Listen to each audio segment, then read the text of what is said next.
So hello everyone and good morning सभी को। उम्मीद करता हूँ मेरी वॉइस पर आ रही होगी सभी, तो एक बार कंफर्म करेंगे।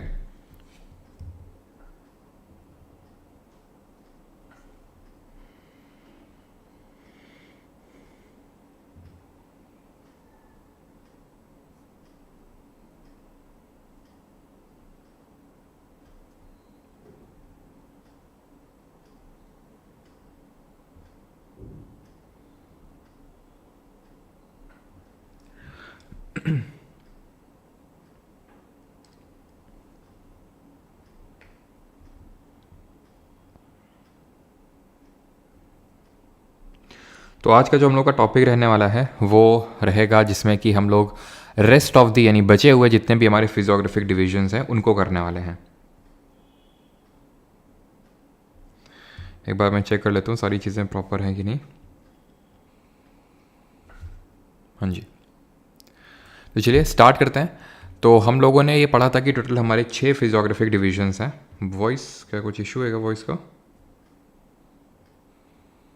एक बार मैं चेक कर लेता हूँ। ठीक है, तो हम लोगों ने ये पढ़ा था कि टोटल हमारे 6 फिजियोग्राफिक डिविजन्स हैं इंडिया में, यानी कि भारत को टोटल 6 भौगोलिक क्षेत्रों में बांटा जाता है। उसमें से हम 2 जो हमारे सबसे मेन है, एक तो जो नॉर्थ में है that is the northern mountains जिनको कि हम हिमालय के नाम से ही जानते हैं, और दूसरा जो हमारा सबसे बड़ा फिजियोग्राफिक डिवीजन यही है जिसको कि हम पेनिनसुलर प्लेट्यू के नाम से जानते हैं, यानी कि प्रायद्वीपीय पठार के नाम से जानते हैं। अब ये हिमालय और पेनिनसुलर प्लेट्यू तो हम लोगों ने एक लेक्चर में किया था, लेकिन जितने भी बाकी हमारे 4 हैं, बाकी 4 कौन से?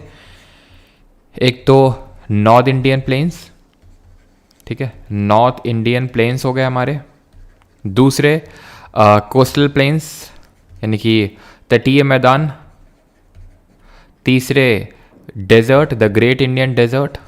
और चौथा है हमारा द ग्रुप ऑफ आइलैंड्स। तो ये चारों आज के लेक्चर हम लोग कंप्लीट करने वाले हैं, बिकॉज चारों बहुत छोटे छोटे हैं। कमेंट में आप जल्दी से बताएंगे ये जो माउंटेन है ये जो क्लाउड है जिसमें मैं स्माइली बना रहा हूँ, ये किस तरह का क्लाउड है? Which type of cloud is this? जल्दी से बताइए। तो हम स्टार्ट करेंगे विद नॉर्दर्न प्लेन्स, लेकिन उससे पहले बता दूं ये कौन सा क्लाउड है? Cumulus cloud. क्यों? क्योंकि इसका जो बेस है वो फ्लैट है और थोड़ा सा वूल शेप का है ये। तो ये कौन सा क्लाउड होगा हमारा? Cumulus cloud. खैर आते हैं, सबसे पहले नदर्न प्लेन्स देखेंगे हम इस सबसे स्टार्टिंग में, यानी कि उत्तर के मैदान। अब जब मैं बोलता हूँ उत्तर के मैदान तो इसका मतलब क्या है? What does it mean? Southern plains, coastal तो गया, क्यूमुलस, यस। चलो, तो नदर्न प्लेन्स हम देखने वाले हैं यहाँ पे सबसे पहले। अब नदर्न प्लेन्स हैं क्या? तो देखिए कुछ इस तरह से फिजियोग्राफिक डिविजन्स हमने देखे जहाँ पे हिमालय देखे। अब है क्या कि जो हमारे हिमालय है यहाँ पे बहुत सारे ग्लेशियर्स हैं माउंटेन में। क्योंकि यहाँ पे बहुत सारे ग्लेशियर्स हैं तो यहाँ से बहुत सारी रिवर्स निकलेंगी, बहुत सारी नदियाँ निकलेंगी, जिनके बारे में कल से हम चीज़ें स्टार्ट करने वाले। कल से हमारा रिवर सिस्टम स्टार्ट होने वाला, बहुत इंपॉर्टेंट रहने वाला है। ठीक है, रिवर सिस्टम आपको पता है बहुत इंपॉर्टेंट टॉपिक है। तो रिवर सिस्टम की जब हम बात करेंगे तो यहाँ पे हम देखेंगे 3 रिवर सिस्टम इंपॉर्टेंट। वो कौन कौन से हैं? एक तो गंगा,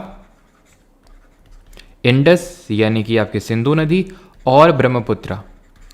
तो ये जो 3 नदियां हैं, या फिर सिर्फ 3 नदियां नहीं बल्कि इन 3 नदियों का जो नदी तंत्र है, रिवर सिस्टम है। जब मैं नदी तंत्र बोलता हूँ, रिवर सिस्टम बोलता हूँ, दैट मीन्स कि ना सिर्फ ये नदी बल्कि उनकी सहायक नदियाँ यानी कि ट्रिब्यूटरीज भी मिलके, डिस्ट्रीब्यूटरीज सब मिलके जो एलुवियल डिपॉजिट लाती हैं, जो क्या लाती हैं? एलुवियल डिपॉजिट लाती हैं, उससे ये क्रिएट होते हैं हमारे नदर्न प्लेन्स या फिर north Indian plains. Alluvial deposit का मतलब सिंपल बोले तो मिट्टी, जो मिट्टी एक तरह से लाती हैं उससे बनता है हमारे उत्तर के मैदान, नॉर्दर्न प्लेन्स। इसको हम सर्टेन पार्ट में डिवाइड करते हैं, इस पूरे बेल्ट को कैसे डिवाइड करते हैं वो यहाँ पे समझते हैं। तो ये जैसे हमारे हिमालयाज़ हैं, यहाँ पे इस पिक्चर के थ्रू क्लियरली देखिए ये हमारे हिमालयाज़ हैं। अब यहाँ से रिवर निकलेंगी, इस तरह से रिवर निकलेंगी। जब वो रिवर निकलेंगी तो रिवर क्या परफॉर्म करेंगी? इरोजन, अपर्दन करेंगी, यानी कि चीज़ों को तोड़ेंगी फोड़ेंगी। किसको तोड़ेंगी फोड़ेंगी? माउंटेन्स को। अब जब माउंटेन्स को ये तोड़ेंगी तो ये बड़े बड़े पत्थर साथ में लेके आएंगी अपने। ये बड़े बड़े पत्थर साथ में इनके क्यों चलेंगे? क्योंकि वो पानी चल रहा है और यहाँ पे ग्रेडियंट स्लोप है। फिजिक्स में हम एक तरह की एनर्जी पढ़ेंगे जिसको काइनेटिक एनर्जी बोलते हैं, गतिज ऊर्जा। क्योंकि पानी गति कर रहा है और उसकी गति की वजह से ये जो पत्थर हैं वो उसके साथ साथ चलेंगे और यहाँ पे इकट्ठा हो जाएंगे, इससे आगे नहीं बढ़ेंगे। इस बेल्ट को बोलते हैं भाबर। ये जो पूरा बेल्ट है इसको भाबर बोलेंगे। ये एक नैरो बेल्ट है। नैरो मतलब बहुत चौड़ा नहीं है। Narrow belt lying south of Shivalik. Shivalik के साउथ में। अब शिवालिक क्या है ये आप जानते हैं, हिमालय की हमने रेंजेस पढ़ी थी कौन कौन सी, ग्रेट हिमालय, लेसर हिमालय और शिवालिक। तो शिवालिक के नीचे साउथ में आपको देखने को मिलेगा। यहाँ पे आप देखिए इस तरह से कि यहाँ पे आपका ग्रेट हिमालय हो गया, लेसर हिमालय हो गया, शिवालिक हो गया, तो इसके नीचे जो है यहाँ पे आपको भाबर देखने को मिलेगा। अब बात ये आती है कि पत्थर यहीं पे क्यों रुक गए, आगे इसके क्यों नहीं बढ़ पाए, क्योंकि आगे जो बेल्ट आएगा इसको बोलते हैं तराई। ये एक नैरो नहीं, थोड़ा सा वाइड बेल्ट। अब ये नैरो बेल्ट है, मतलब नैरो का मतलब है लगभग 8 से 16 किलोमीटर की इसकी चौड़ाई है, 8 to 16 किलोमीटर्स। वहीं अगर तराई की बात करें तो ये 10 से लेकर लगभग 20 तक किलोमीटर है। कहीं कहीं पे आपको 20 से 30 किलोमीटर दिख जाएगा, लेकिन हमें वो डेटा उठाना है जो एनसीईआरटी में मेंशन्ड है। तो तराई जो है ना वो 10 से 20 किलोमीटर का एक वाइड बेल्ट है जो भाबर के साउथ में है, जो भाबर के साउथ में है। ये जो तराई बेल्ट है ये काफ़ी मार्शी यानी दलदली या फिर स्वैम्पी है, ठीक है, दलदली है।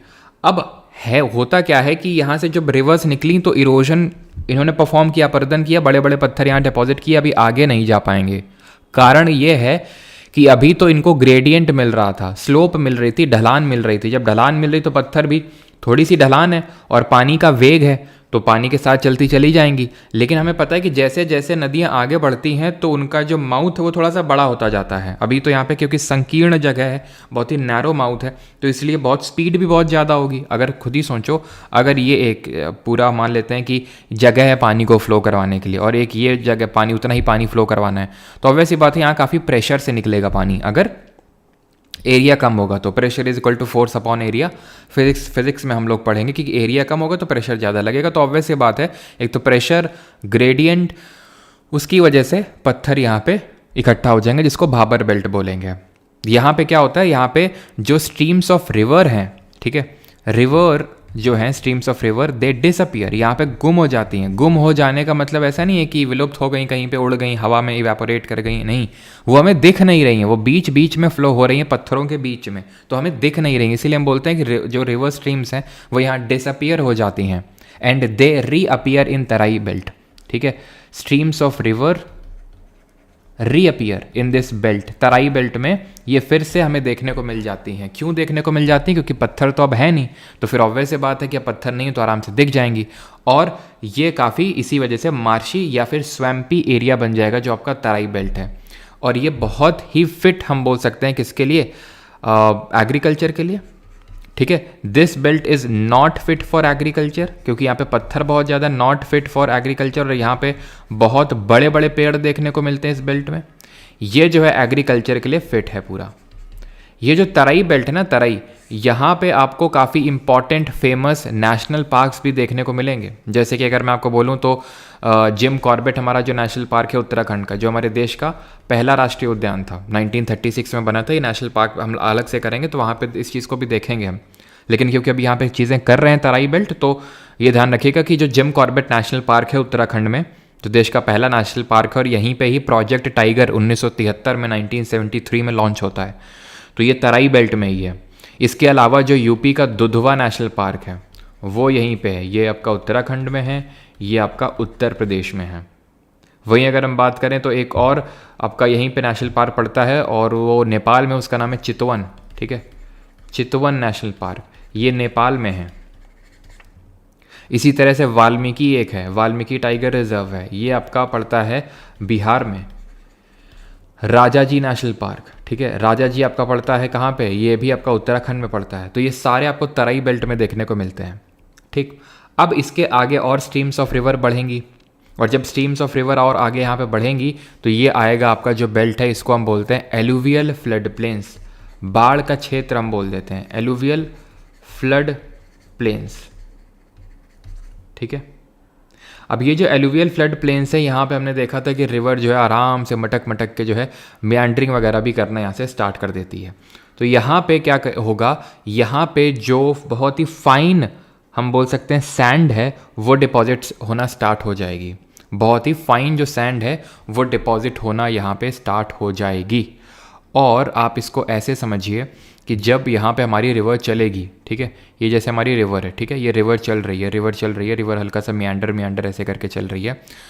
तो क्या है कि इसके बैंक्स में कभी कभी क्या होगा कि हमने पढ़ा था, अगर आपको याद हो, लेवीज़ करके एक चीज़ पढ़ी थी।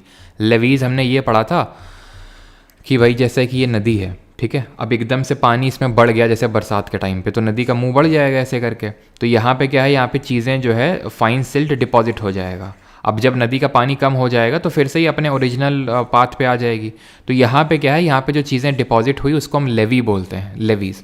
तो ऐसे ही समझ लीजिए कि जब फाइन सिल्ट डिपॉजिट होता है, फाइन सैंड डिपॉजिट होता है, फिर मिट्टी डिपॉजिट होती है, तो जो किनारे की मिट्टी है, इधर इधर की जो मिट्टी डिपॉजिट हुई है, ये तो हर बार रिन्यू होती रहेगी। हर बार क्यों रिन्यू होती रहेगी? क्योंकि नया पानी आएगा, नई सैंड आएगी, पुरानी सैंड आगे जाएगी और नई सैंड है वो यहाँ पे डिपॉजिट हो जाएगी किनारे किनारे में एकदम।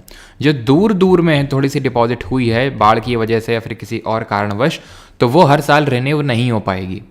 तो जो हर साल रिन्यू हो जाती है, जो किनारे में होती है, उसको बोलते हैं खादर, उसको बोलते हैं खादर। ये है न्यू एलुवियम, यानी कि नई जलोढ़ है ये, ठीक है। और जो भांगर है ये आपकी ओल्ड एलुवियम है, पुरानी जलोढ़ है। तो आप खुद बताइए मुझे कि खादर और भंगर में कौन बेटर होगी एग्रीकल्चर प्रैक्टिस करने के लिए। And do not confuse Bhabar and भांगर। भाबर एक बेल्ट है पूरी, इस बेल्ट को भाबर बोल रहे हैं, एक narrow belt line south of Shivalik. भांगर एक टाइप ऑफ एलुवियल सॉयल है, एक टाइप ऑफ एलुवियम है जो आपको देखने को मिल रही है थोड़ा दूर में। और इस क्योंकि दूर में देखने को मिल रही है और दूर में अगर हम देखें तो थोड़े से पत्थर वगैरह ज़्यादा डिपॉजिट हो जाते हैं। तो भांगर में आपको कंकड़ को अंग्रेजी में कैल्सेरियस कंसंट्रेशन बोलते हैं, कैल्सेरियस कंसंट्रेशन। तो ये जो कैल्सेरियस कंसंट्रेशन है वो ज़्यादा देखने को मिलता है आपको भंगर में as compare to khadar. I am not saying कि खादर में कैल्सेरियस कंसंट्रेशन नहीं होगा, लेकिन भांगर के कंपैरिजन में काफ़ी कम होगा।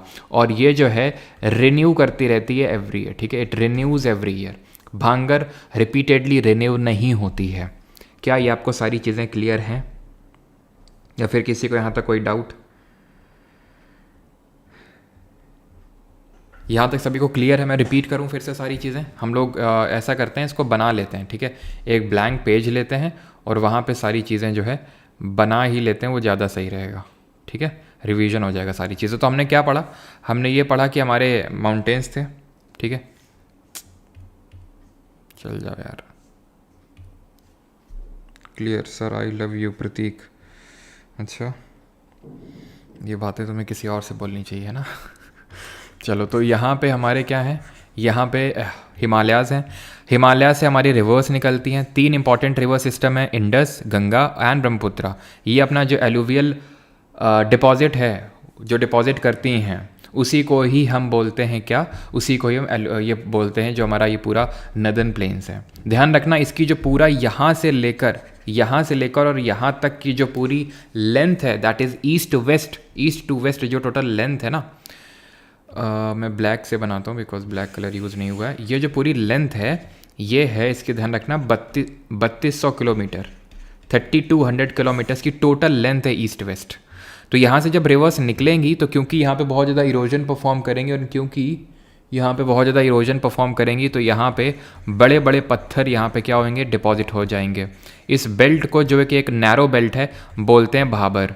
6 से 18 किलोमीटर, 8 से 16 किलोमीटर की इसकी विड्थ है। देन यहाँ पे आ जाता है काफ़ी मार्शी और स्वैम्पी एरिया, काफ़ी दलदली क्षेत्र है ये। तभी तो यहाँ पे देखिए लश ग्रीन वेजिटेशन देखने को मिल रहा है, लश ग्रीन वेजिटेशन, क्योंकि यहाँ पे स्ट्रीम्स ऑफ रिवर रीअपियर हो जाती हैं। मार्शी और स्वैम्पी एरिया है और ये काफ़ी वाइड बेल्ट है, 10 से 20 किलोमीटर का वाइड बेल्ट है ये, और it lies south of Bhabar, और ये फिट है एग्रीकल्चर के लिए, ठीक है। और ये ध्यान रखिएगा, तराई में एक चीज़ और नोट करिएगा, तराई में यहाँ पे लिख देता हूँ मैं, without, it is a belt without any properly demarcated channel. यानी विदाउट प्रॉपरली डिमार्केटेड चैनल का मतलब ये है कि हम ये क्लियरली नहीं बता सकते कि यहाँ से लेके मतलब इस तरह का पूरा ये तराई है, कहीं कहीं पे ऐसा मतलब इस तरह से ऐसे कहीं दिख जाएगा आपको तराई, ठीक है, ऐसे मतलब बहुत प्रॉपरली डिमार्केशन नहीं है, बहुत कहीं कहीं पे फैला हुआ है, कहीं कहीं वाइड है बहुत और कहीं कहीं बहुत ही नैरो है। तो it is a belt without any properly demarcated channel, ये कीवर्ड होते हैं जो आपसे पूछेगा। देन इसके बाद हमारे आते हैं बाढ़ का क्षेत्र जिसको बोलते हैं एलुवियल फ्लड प्लेन्स।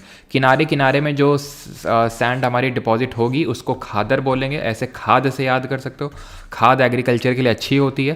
तो ये जो नई जलोढ़ है हमारी न्यू एलुवियम, क्योंकि ये हर साल रिन्यू होती है तो it is good for agriculture. और यहाँ पे आ जाएगी आपकी भांगर, भाबर नहीं भांगर, ठीक है। तो भांगर जो होती है पुरानी जलोढ़ होती है, ओल्ड एलुवियम होती है, और इसमें जो कैल्सेरियस कंसेंट्रेशन यानी कंकड़ का कंसेंट्रेशन है वो ज़्यादा होती है, कंकड़ की मात्रा खत्म और कुछ नहीं है। अब आ जाते हैं तटीय मैदानों पे, कोस्टल प्लेन्स पे। ये तो नॉर्थ इंडिया के प्लेन्स देखे थे। कोस्टल प्लेन्स का मतलब क्या हो गया? कोस्टल प्लेन्स का मतलब हो गया ये जो तट में हमारे मैदान है, यहाँ पे ये तट में मैदान है ना, यहाँ पे ये इनकी बात हो रही है, इनकी बात हो रही है यहाँ पे, ठीक है। तो इनको देखने वाले हैं, लेकिन उससे पहले आप ये बताइए कि इंडिया की कोस्टल बाउंड्री कितनी है। तो चलिए देख लेते हैं कोस्टल प्लेन्स। तो देखिए हमारे जो कोस्टल प्लेन्स हैं इनको हम दो पार्ट में डिवाइड करते हैं, एक तो वेस्टर्न और दूसरे ईस्टर्न।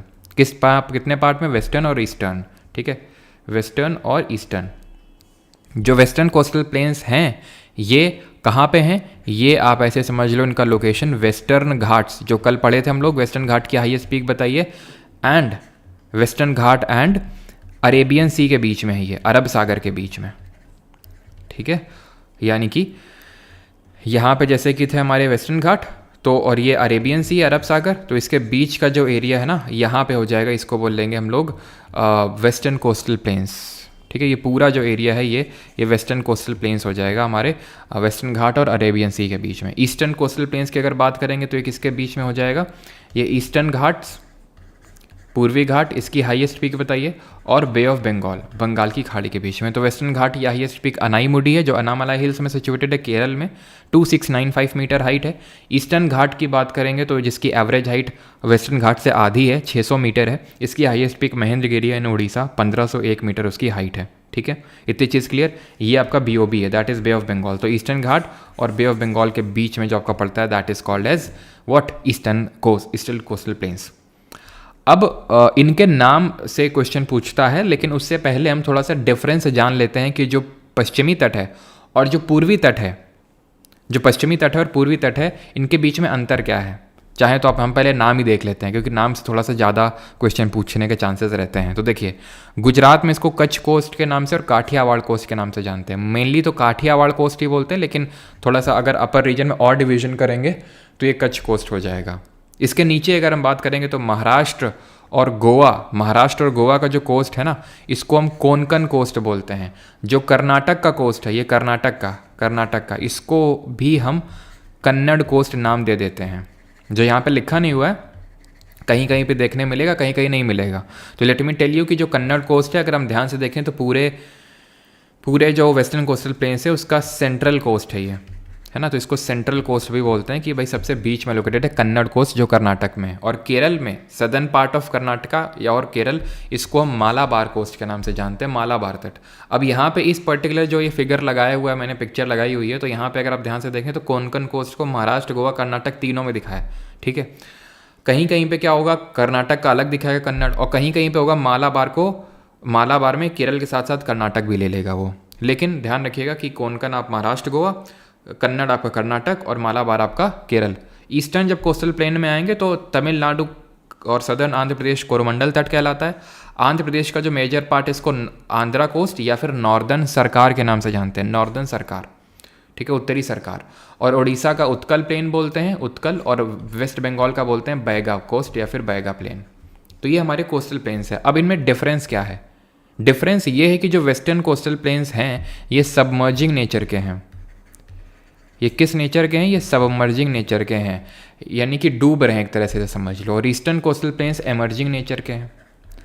अब इसका मतलब क्या होता है कि ये सबमर्जिंग है और ये एमर्जिंग है? मतलब ये है कि एक्चुअल में जब ये बना था, जो हमारा ये पेनिनसुलर प्लेट्यू है, ये जब बना था और जब हमारा एक तरह से कोलिजन हुआ था इंडियन प्लेट और यूरेशियन प्लेट का, तो इस तरह का कुछ फिजियोग्राफी बन गई थी कि ये जो वेस्टर्न कोस्टल वेस्टर्न घाट हैं ये, या फिर जो हमारा ये वेस्टर्न कोस्ट है, ये बहुत ही ज़्यादा स्टीप बन गया था। स्टीप का मतलब एकदम ढलान बहुत ज़्यादा है यहाँ पे। ढलान ज़्यादा होने की वजह से अब जो भी यहाँ पे, पहली बात तो ज़्यादातर नदियाँ यहाँ पे, एक सेकेंड,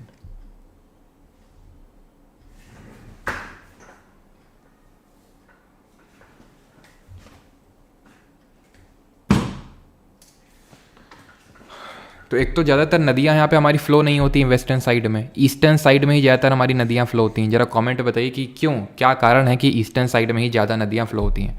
जो होती भी हैं फ़्लो तो वो बहुत ज़्यादा सेडिमेंट, यानी कि बहुत ज़्यादा सेडिमेंट को ये कैरी नहीं करती हैं। और अगर एक सेकेंड,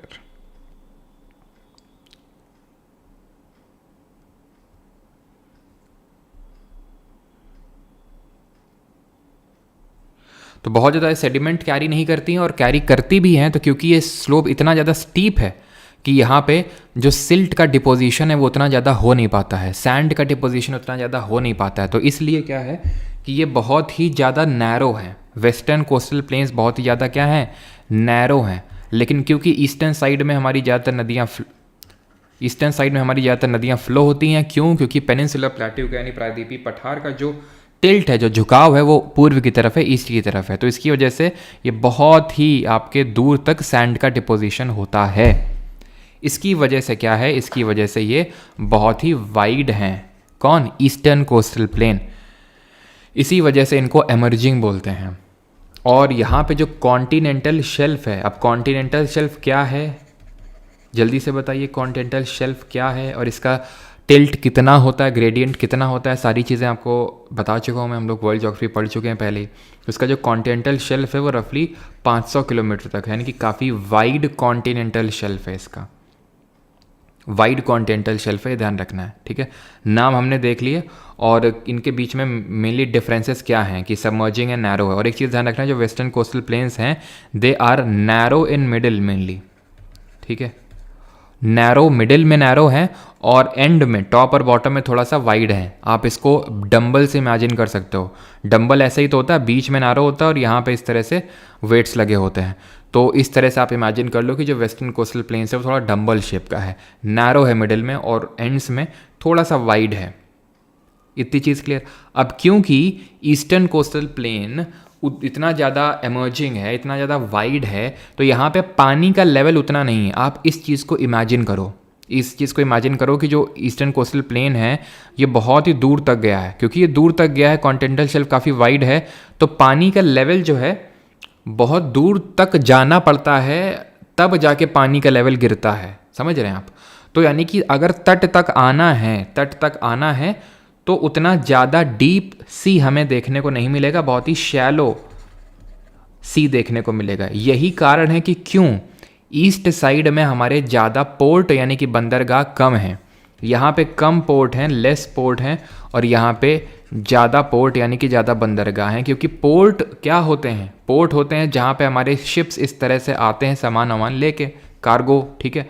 अब जब ये आएंगे तो ऑब्वियस सी बात है, इनको चलने के लिए थोड़ा सा वाटर की डेप्थ चाहिए। एकदम शैलो वाटर में नहीं चल पाते हैं ये, तो क्योंकि यहाँ पे एकदम ही शैलो वाटर है तो इसलिए बहुत ज़्यादा यहाँ पे, ऐसा नहीं कि पोर्ट है नहीं ईस्टर्न कोस्ट में, लेकिन बहुत कम है। यानी कि उतनी सूटेबल कंडीशन, फेवरेबल कंडीशन नहीं है for the development of port. वहीं पे वेस्टर्न कोस्टल प्लेन क्योंकि एकदम से स्टीप है, एकदम से म्यूटिलेटेड है, थोड़ा सा कटा फटा टाइप है हमारा, जो इतना ये चीज़ नोट कर लेना एक चीज़ और, कि ये म्यूटिलेटेड टाइप है। म्यूटिलेटेड का मतलब इस तरह से का कुछ आपको देखने को मिलेगा, है ना, एकदम स्मूथ देखने को नहीं मिलेगा।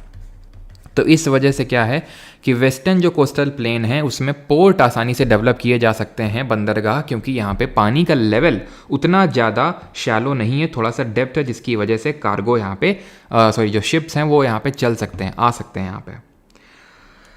Please reply. I am 28 years old. I have been preparing for banking exam since last 3 years. I have scored 140 in pre. Should I switch in CGL? Unable to decide. Yes. Switch क्या, banking exams भी आप देते रहो, but क्योंकि 140 आपने score किया है अगर इस बार, तो आप Tier 1 मोस्ट प्रॉब्ली क्वालिफाई कर लेंगे या फिर कर लेंगी।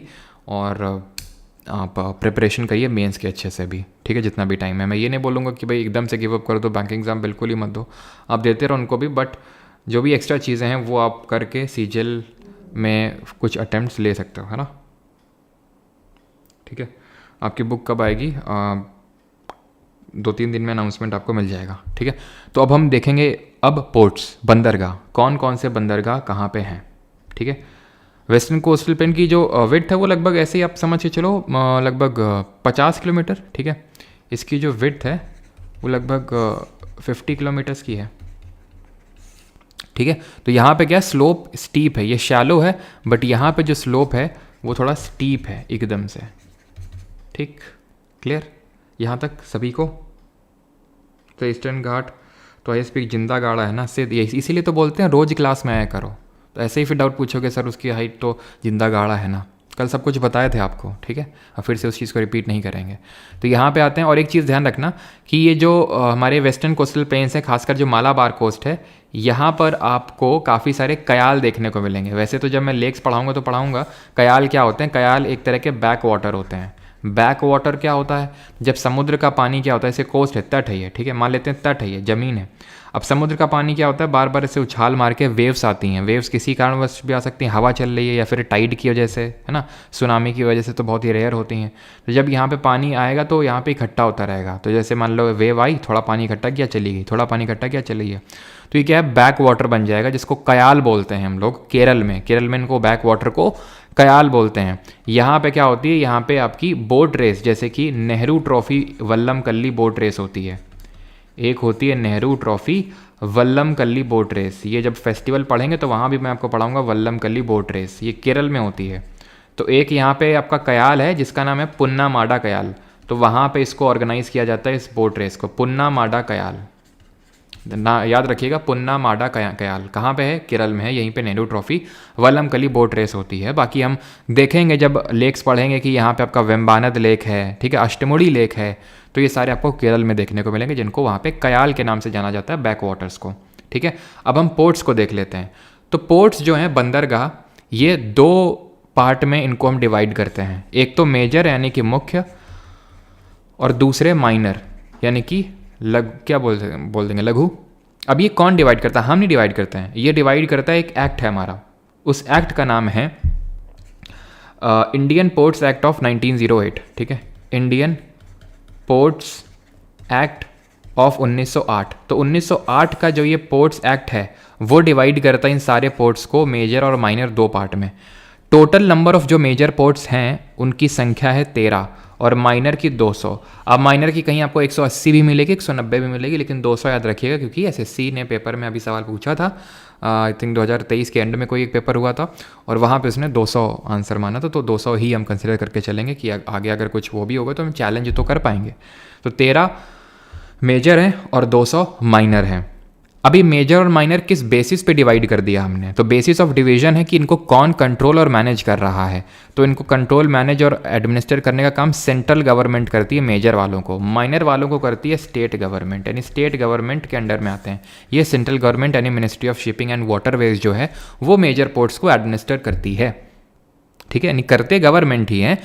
बेसिस ऑफ डिवीजन यहाँ पे प्राइवेट और गवर्नमेंट नहीं है। ठीक, तो अब यहाँ पे हमें सिर्फ मेजर पोर्ट के बारे में डिटेल में पढ़ना है कि कौन से मेजर पोर्ट हैं, कहाँ लोकेटेड है, और उनके बारे में इक्का दुक्का जो फैक्ट्स हैं। तो सबसे पहला कांडला पोर्ट जो गुजरात, हम वेस्टर्न कोस्ट से स्टार्ट करेंगे। ठीक है, तो कांडला पोर्ट, और मैंने आपसे कोस्ट लाइन की लेंथ पूछी थी, तो कितना आंसर होगा? 7516 किलोमीटर, 7516 किलोमीटर। और सिर्फ मेनलैंड की पूछेगा तो 6100 यानी कि 6100 किलोमीटर्स। ठीक, चलिए, तो कांडला पोर्ट जो गुजरात में है, इसकी अगर हम बात करेंगे तो इसको हम दीन दयाल पोर्ट के नाम से भी जानते हैं। ठीक है, दीन दयाल पोर्ट ट्रस्ट के नाम से भी जानते हैं। कांडला पोर्ट एक टाइडल पोर्ट है।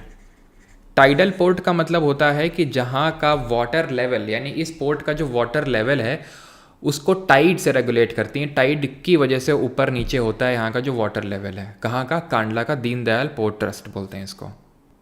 आगे बढ़ते हैं, यहीं पे हैं पोर्ट, जैसे एक मुंद्रा पोर्ट आपको देखने को मिलेगा यहीं पे गुजरात में, लेकिन वो जो मुंद्रा है ना वो आपका एक माइनर पोर्ट में आता है, मुंद्रा।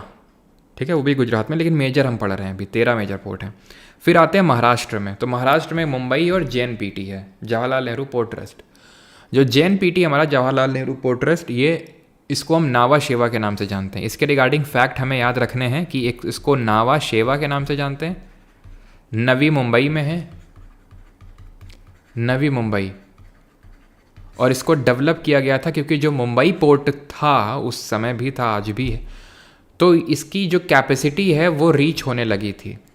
जब किसी पोर्ट की कैपेसिटी रीच होने लगती है, उसकी क्षमता हो गई, जितना हैंडल करना था वो रीच होने लगी है अभी, तो फिर हम साइड में ही एक नया पोर्ट डेवलप कर देते हैं। ऐसे पोर्ट को बोला जाता है सैटेलाइट पोर्ट।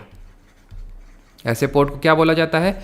सैटेलाइट पोर्ट बोला जाता है। तो जेएनपीटी यानी नावा शेवा एक सैटेलाइट पोर्ट है, क्योंकि मुंबई पोर्ट की कैपेसिटी पहुंचने लगी थी। और जेएनपीटी हमारा लार्जेस्ट कंटेनर पोर्ट है।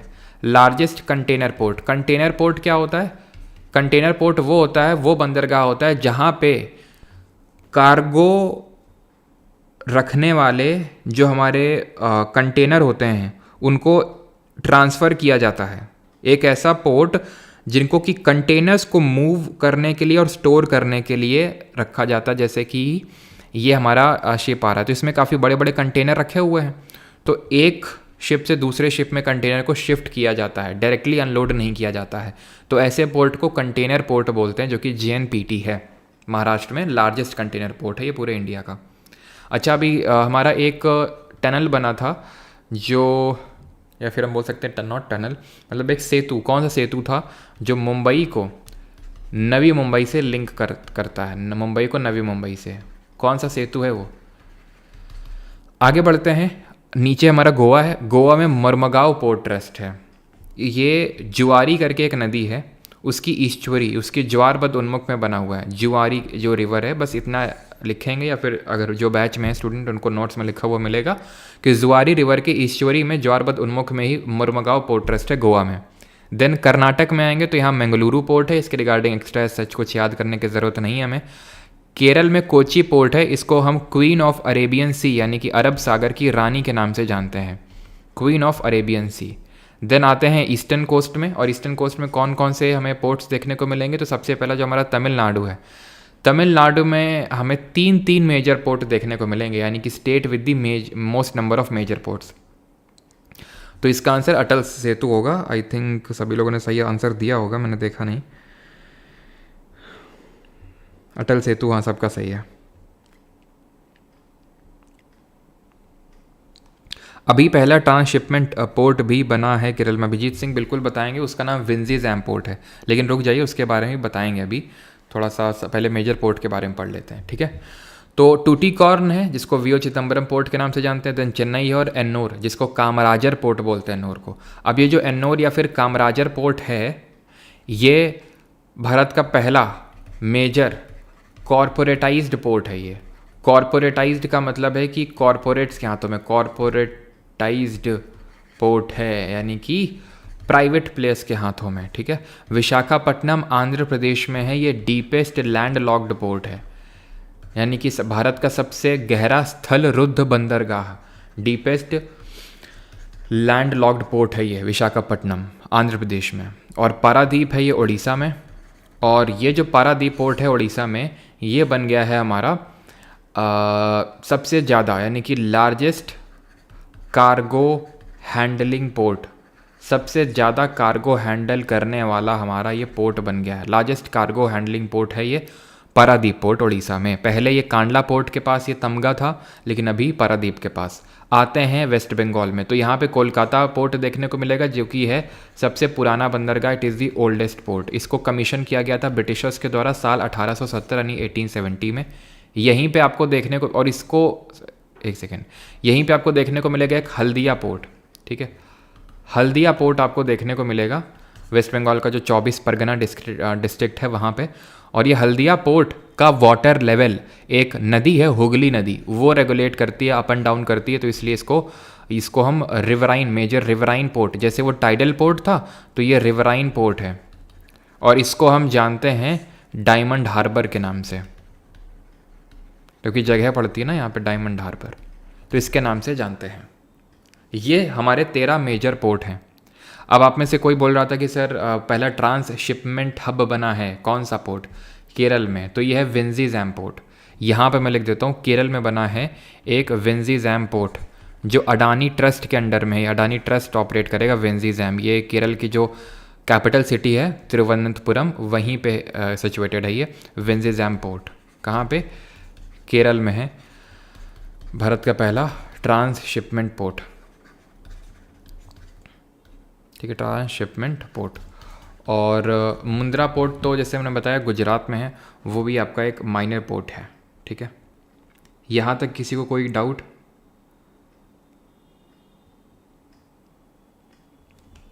किसी का कोई डाउट यहाँ तक?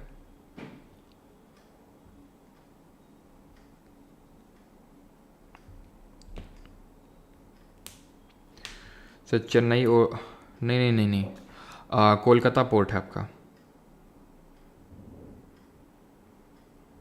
कार्गो सामान, ठीक है, सामान। ट्रांसशिपमेंट पोर्ट वही जैसे कंटेनर पोर्ट में होता है कि डायरेक्टली अनलोड नहीं किया जाता, एक कंटेनर से दूसरे कंटेनर में उसको शिफ्ट किया जाता है। सेकेंड ओल्डेस्ट चेन्नई नहीं, सेकेंड ओल्डेस्ट आपका मुंबई होगा। 1873 में उसको ऑपरेशनलाइज किया गया था। पहला कोलकाता है सबसे ओल्डेस्ट, देन उसके बाद चेन्नई वाला आता है आपका, ठीक है, 1873 में। किसी कोई डाउट नहीं यहाँ तक? आगे बढ़ें फिर।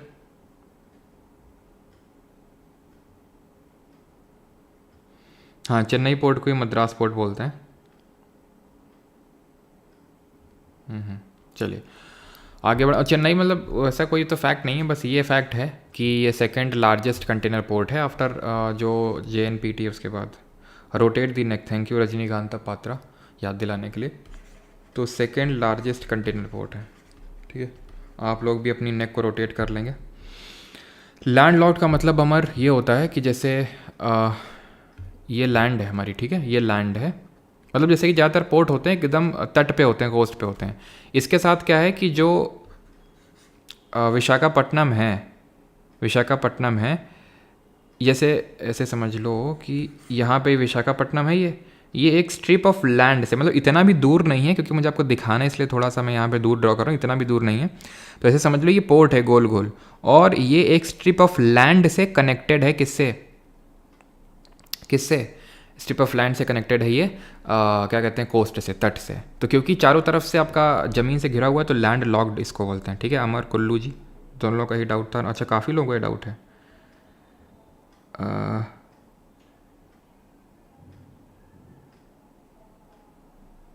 सर डिफरेंट टाइप की सॉइल कैसे पाई जाती हैं, वो हम सॉइल टॉपिक में देखेंगे मोहम्मद फैज़। हाँ जी, अभी पोर्ट ब्लेयर उसी पे आ रहे हैं, तो स्टार्ट करते हैं। बट आइलैंड स्टार्ट करने से पहले थोड़ी हवाएं चला देते हैं ग्रेट इंडियन डेजर्ट में। तो ग्रेट इंडियन डेजर्ट क्या है? तो ग्रेट इंडियन डेजर्ट है हमारा इंडिया में, यहाँ बना दें क्या?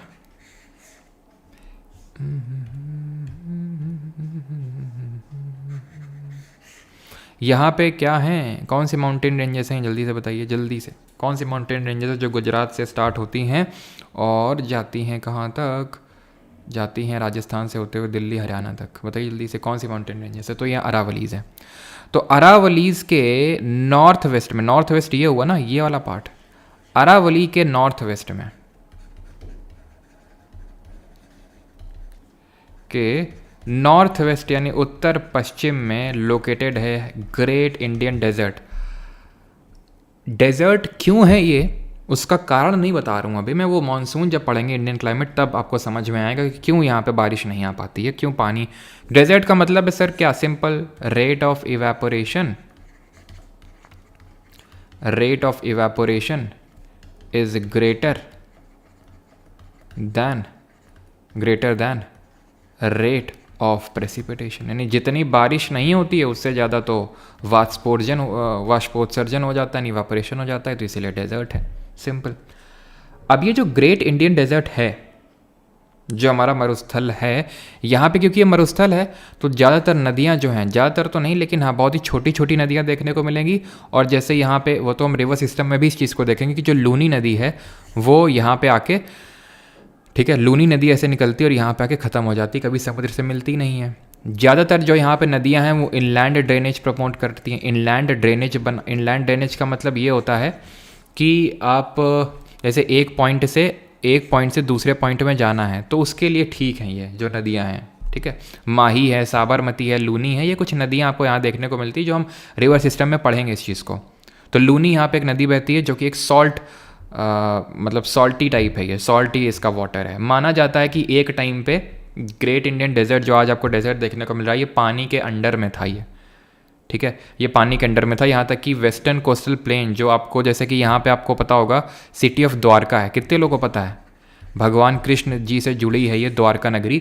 तो आज ये समुद्र के अंदर, और यहाँ पे टूरिज़्म भी स्टार्ट कर रही है गवर्नमेंट, आई थिंक 1-2 महीने में, या फिर हाँ 1-2 महीने के अंदर ही स्टार्ट हो जाएगा द्वारका में। जैसे टाइटैनिक नहीं, वो जहाज़ डूबा था तो जहाज़ को देखने के लिए लोग टूरिज़्म, मतलब काफ़ी कंपनीज है जो वहाँ पे आपको लेके जाती हैं और वहाँ पे आपको दिखाती हैं अंदर कैसा क्या है, तो वैसे ही यहाँ पे किया जाएगा, ठीक है, द्वारका में भी। तो द्वारका मतलब एक टाइम पे माना जाता है कि पहले इंडियन मतलब वेस्टर्न कोस्ट का पार्ट था। ऐसे ग्रेट इंडियन डेजर्ट भी हमारा पार्ट था, ये माना जाता है उसके अंदर मतलब था। लेकिन जब इस तरह से इंडियन प्लेट हमारी टकराई तो ये सब जो है डेजर्ट वगैरह ये सब पूरा अभी प्रेजेंट फॉर्म में जो हमें देखने को मिलता है वो है। अब हमें पता कैसे चला कि एक टाइम पे ये पानी के समुद्र मतलब यहाँ पे पानी था और समुद्र के अंदर डूबा हुआ था? क्योंकि यहाँ पे हमें वैसे जीवाश्म देखने को मिलते हैं, वैसे फॉसिल्स देखने को मिलते हैं उन जानवरों के जो हमें पानी में देखने को मिलते हैं, उनके देखने को मिलते हैं, इसलिए, ठीक है। तो ग्रेट इंडियन डेजर्ट का लोकेशन ध्यान रखिएगा, क्योंकि ये डेजर्ट है, इसको हम प्यार से मरुस्थली भी बोलते हैं लोकल लैंग्वेज में। यहाँ की जो रिवर्स हैं वो इनलैंड ड्रेनेज बनाती हैं उसको, ठीक है। और यहाँ पे हमें कुछ लैंड फॉर्म्स देखने को मिलते हैं। जैसे ये कौन सा लैंड फॉर्म है, जल्दी से बताइए। लैंड फॉर्म वाली क्लास में मैंने आपको बताया था कि डेजर्ट में किस तरह के लैंड फॉर्म देखने को मिलते हैं। Land form created by wind, क्योंकि यहाँ पे हवा ज़ोर से चलती है, और जब हवा ज़ोर से चलेगी तो देख सकते हैं यहाँ पे हवा क्या कर रही है, मिट्टी को या फिर सैंड को उठा के ले जा रही है, कहीं डिपॉजिट करेगी, और जहाँ डिपॉजिट करेगी वहाँ सैंड ड्यून बनाएगी, जैसे कि ये बर्चन है, ठीक है, या फिर बर्कन, जो भी इसका आप इसको प्रोनाउंस करें, तो ये बर्चन है। इस तरह से अगर मान लो इसका एक, ये तो 2 विंग है ना इसके, मान लो एक ही विंग होगा तो उसको क्या बोलेंगे, जल्दी से बताइए। तो ये आपको देखने को मिलते हैं मोस्टली जो जैसलमेर करके हमारी जगह है, वहाँ पे आपको अच्छे से ये सब देखने को मिलते हैं। अभी CGL का जो पेपर हुआ था 2024 यानी EC Tier 1, उसमें सवाल पूछा भी गया था कि बर्चन्स जो है आपको कहाँ देखने को मिलेंगे, तो जैसलमेर में, किन जगह में आपको देखने को मिलेंगे, तो जैसलमेर ध्यान रखिएगा। तो बर्चन होता है और ये सीफ होता है, इसको सीफ बोलते हैं, एक टाइप ऑफ सैंड ड्यून्स होते हैं, ये लॉन्गिट्यूडनल सैंड ड्यून्स देखने को मिलते हैं। अच्छा ये बताइए, longitudinal valleys present between lesser Himalaya और शिवालिक, उनको क्या बोलते हैं? ये क्या है, जहाँ थोड़ा सा मैंने बताया था पानी, डेजर्ट में थोड़ा सा कहीं पानी इकट्ठा हो जाए, हल्का सा एक बहुत ही हल्का सा ग्रेडियंट। अच्छा ग्रेडियंट से याद है, मैंने पूछा था कॉन्टिनेंटल शेल्फ का ग्रेडियंट कितना होता है, महाद्वीपीय जो मग्न तट होती है उसका ढलान 1 डिग्री या फिर उससे कम होता है ना। हमने पढ़ाया था ये कॉन्टिनेंटल शेल्फ होता है, ये स्लोप होता है, ये राइज होता है, ये डीप सी प्लेन या फिर एबिसल प्लेन होते हैं। ये हमारे 4 क्या होते हैं, 4 रिलीफ फीचर होते हैं, मेजर रिलीफ फीचर होते हैं ओशन के, ठीक है। और किसने हमें आपको बताना कि किसने आपकी जो डीप सी फ्लोर स्प्रेडिंग है, ठीक है, सी फ्लोर स्प्रेडिंग थ्योरी किसने दी थी? तो ये हमने पढ़े थे 4 मेजर फिजियोग्राफिक डिवीजन होते हैं समुद्र में, ओशन में, ठीक है। एक तो कॉन्टिनेंटल शेल्फ, स्लोप, राइज और एबिसल प्लेन। तो इसका ग्रेडियंट होता है रफली 1 डिग्री। सबसे ज़्यादा कॉन्टिनेंटल शेल्फ वाइड कहाँ पे है, साइबेरिया में। नैरो कहाँ पे, साउथ अमेरिका की वेस्टर्न कोस्ट में। ये मैं क्यों बता रहा हूँ, क्यों फालतू में एनर्जी अपनी वेस्ट कर रहा हूँ, कि सो दैट फिर से आपको रिवाइज हो जाए वो चीज़, ठीक है। तो आप भी एफर्ट मारते रहिए अपनी साइड से। तो यहाँ पे अगर कहीं हल्का सा ऐसा गड्ढा सा क्रिएट हो जाए, वहाँ पानी भर जाए, तो उसको पलाया बोलते हैं, ठीक है। पलाया हो गए। पेडी प्लेन भी यहीं बनते हैं, पेनी प्लेन पानी की वजह से बनते हैं, ये पेडी प्लेन है, ठीक है। क्लियर इतनी चीज़। Cloud is very good, cloud मत क्लाउड में ध्यान है क्या आप लोगों का? बर्चन हो गया और ये सीफ हो गया, ठीक है। तो ये आपको देखने को मिलते हैं डेजर्ट्स में। तो डेजर्ट में हम इतनी चीज़ें याद रखनी। और ये जो ग्रेट इंडियन डेजर्ट है, ठीक है, यहाँ पे जो आपको देखने को मिलता है, तो ये सिर्फ इंडिया ही नहीं बल्कि पाकिस्तान तक भी गया है ये, ठीक है, डेजर्ट। और ये ध्यान रखना, ये सबसे डेंसली पॉपुलेटेड डेजर्ट है पूरे वर्ल्ड का। Densely populated desert in world. भाई सबसे बड़ा डेजर्ट नहीं है वर्ल्ड में, सबसे बड़ा डेजर्ट अगर मैं बात करूँगा ना तो वो एंटार्क्टिका है। एंटार्क्टिका, जी हाँ, बर्फ़ जमी हुई है, बर्फ़ जमी हुई है, तो ऐसा नहीं कि वो डेजर्ट नहीं, वो भी डेजर्ट है। जैसे भारत में 2 डेजर्ट हैं, एक तो ये जो ग्रेट इंडियन डेजर्ट और दूसरा लद्दाख है एक डेजर्ट। लद्दाख कोल्ड डेजर्ट है, ये हॉट डेजर्ट है, बस फ़र्क कितना है। तो एंटार्क्टिका सबसे बड़ा डेजर्ट है, सबसे बड़ा मरुस्थल है। लेकिन अगर सबसे बड़े हॉट डेजर्ट की बात करेंगे, गर्म रेगिस्तान की बात करेंगे, तो वो सहारा डेजर्ट है अफ्रीका में। हमें पता ना ये अफ्रीका कॉन्टिनेंट है, और यहाँ पे अफ्रीका कॉन्टिनेंट के यहाँ पे सहारा डेजर्ट देखने को मिलता है, जो सबसे बड़ा गर्म मरुस्थल है, रेगिस्तान है। ग्रेट इंडियन डेजर्ट भारत का सबसे बड़ा हम बोल सकते हैं गर्म मरुस्थल है, और ये पूरे वर्ल्ड का सबसे डेंसली पॉपुलेटेड डेजर्ट। इसका मतलब ये है कि पर स्क्वायर किलोमीटर सबसे ज़्यादा लोग अगर कहीं रहते हैं तो वो ग्रेट इंडियन डेजर्ट में रहते हैं। अब आ जाते हैं अपने फाइनल और आखिरी फिजियोग्राफिक डिवीजन ऑफ इंडिया में, और वो है ग्रुप ऑफ आइलैंड्स, यानी कि द्वीप समूह। ठीक है, द्वीप समूह, इसी को ही हम आर्कीपेलेगो के नाम से भी जानते हैं। ठीक है, आर्कीपेलेगो इसी को ही हम बोल देते हैं। तो जो इंडिया के ग्रुप ऑफ आइलैंड हैं, इनको हम दो पार्ट में डिवाइड करते हैं। एक तो ग्रुप ऑफ आइलैंड हैं जो हमारे अरेबियन सी में है। कौन से ग्रुप ऑफ आइलैंड है ये ग्रुप ऑफ आइलैंड का नाम बताएंगे जल्दी से। और एक ग्रुप ऑफ आइलैंड है जो यहाँ पे सिचुएटेड हैं। ठीक, तो एक ग्रुप ऑफ आइलैंड हमारे यहाँ पे सिचुएटेड हैं ऐसे करके। तो ये जो लेफ्ट साइड में आपको ग्रुप ऑफ आइलैंड देखने को मिल रहे हैं, इनको हम बोलते हैं लक्षद्वीप। तो एल से लेफ्ट और एल से लक्षद्वीप, ठीक, अरेबियन सी में। और यहाँ पे जो देखने को मिल रहे हैं ये हमारे अंडमान और Nicobar group of island, bay of Bengal में। ये क्या है आपका, बंगाल की खाड़ी में Andaman and Nicobar group of islands. Group of island क्यों बोल रहे हैं, क्योंकि एक आइलैंड नहीं है कि एक ही हमारा आइलैंड है एक। अच्छा, आइलैंड क्या होता है, तो आइलैंड वो पार्ट ऑफ लैंड होता है, part of land surrounded by water, surrounded by water from all four sides. जो चारों तरफ से पानी से घिरा होता है उसको हम आइलैंड बोलते हैं। जो तीन साइड से पानी से घिरा होता है उसको क्या बोलते हैं, जल्दी से बताइए, कल मैंने आपको बताया था। तो यहाँ पे आपके बे ऑफ बंगाल में Andaman Nicobar group of island, और यहाँ पे लेफ्ट साइड में लक्षद्वीप है, अरेबियन सी में लक्षद्वीप ग्रुप ऑफ आइलैंड्स। इनके बारे में हमें पढ़ना है। सबसे पहले हम पढ़ेंगे अंडमान और निकोबार ग्रुप ऑफ आइलैंड्स के बारे में, अंडमान निकोबार द्वीप समूह के बारे में। पहली बात, ये किससे बने हैं, तो ये ध्यान रखिएगा, they are elevated portion of submerged mountains.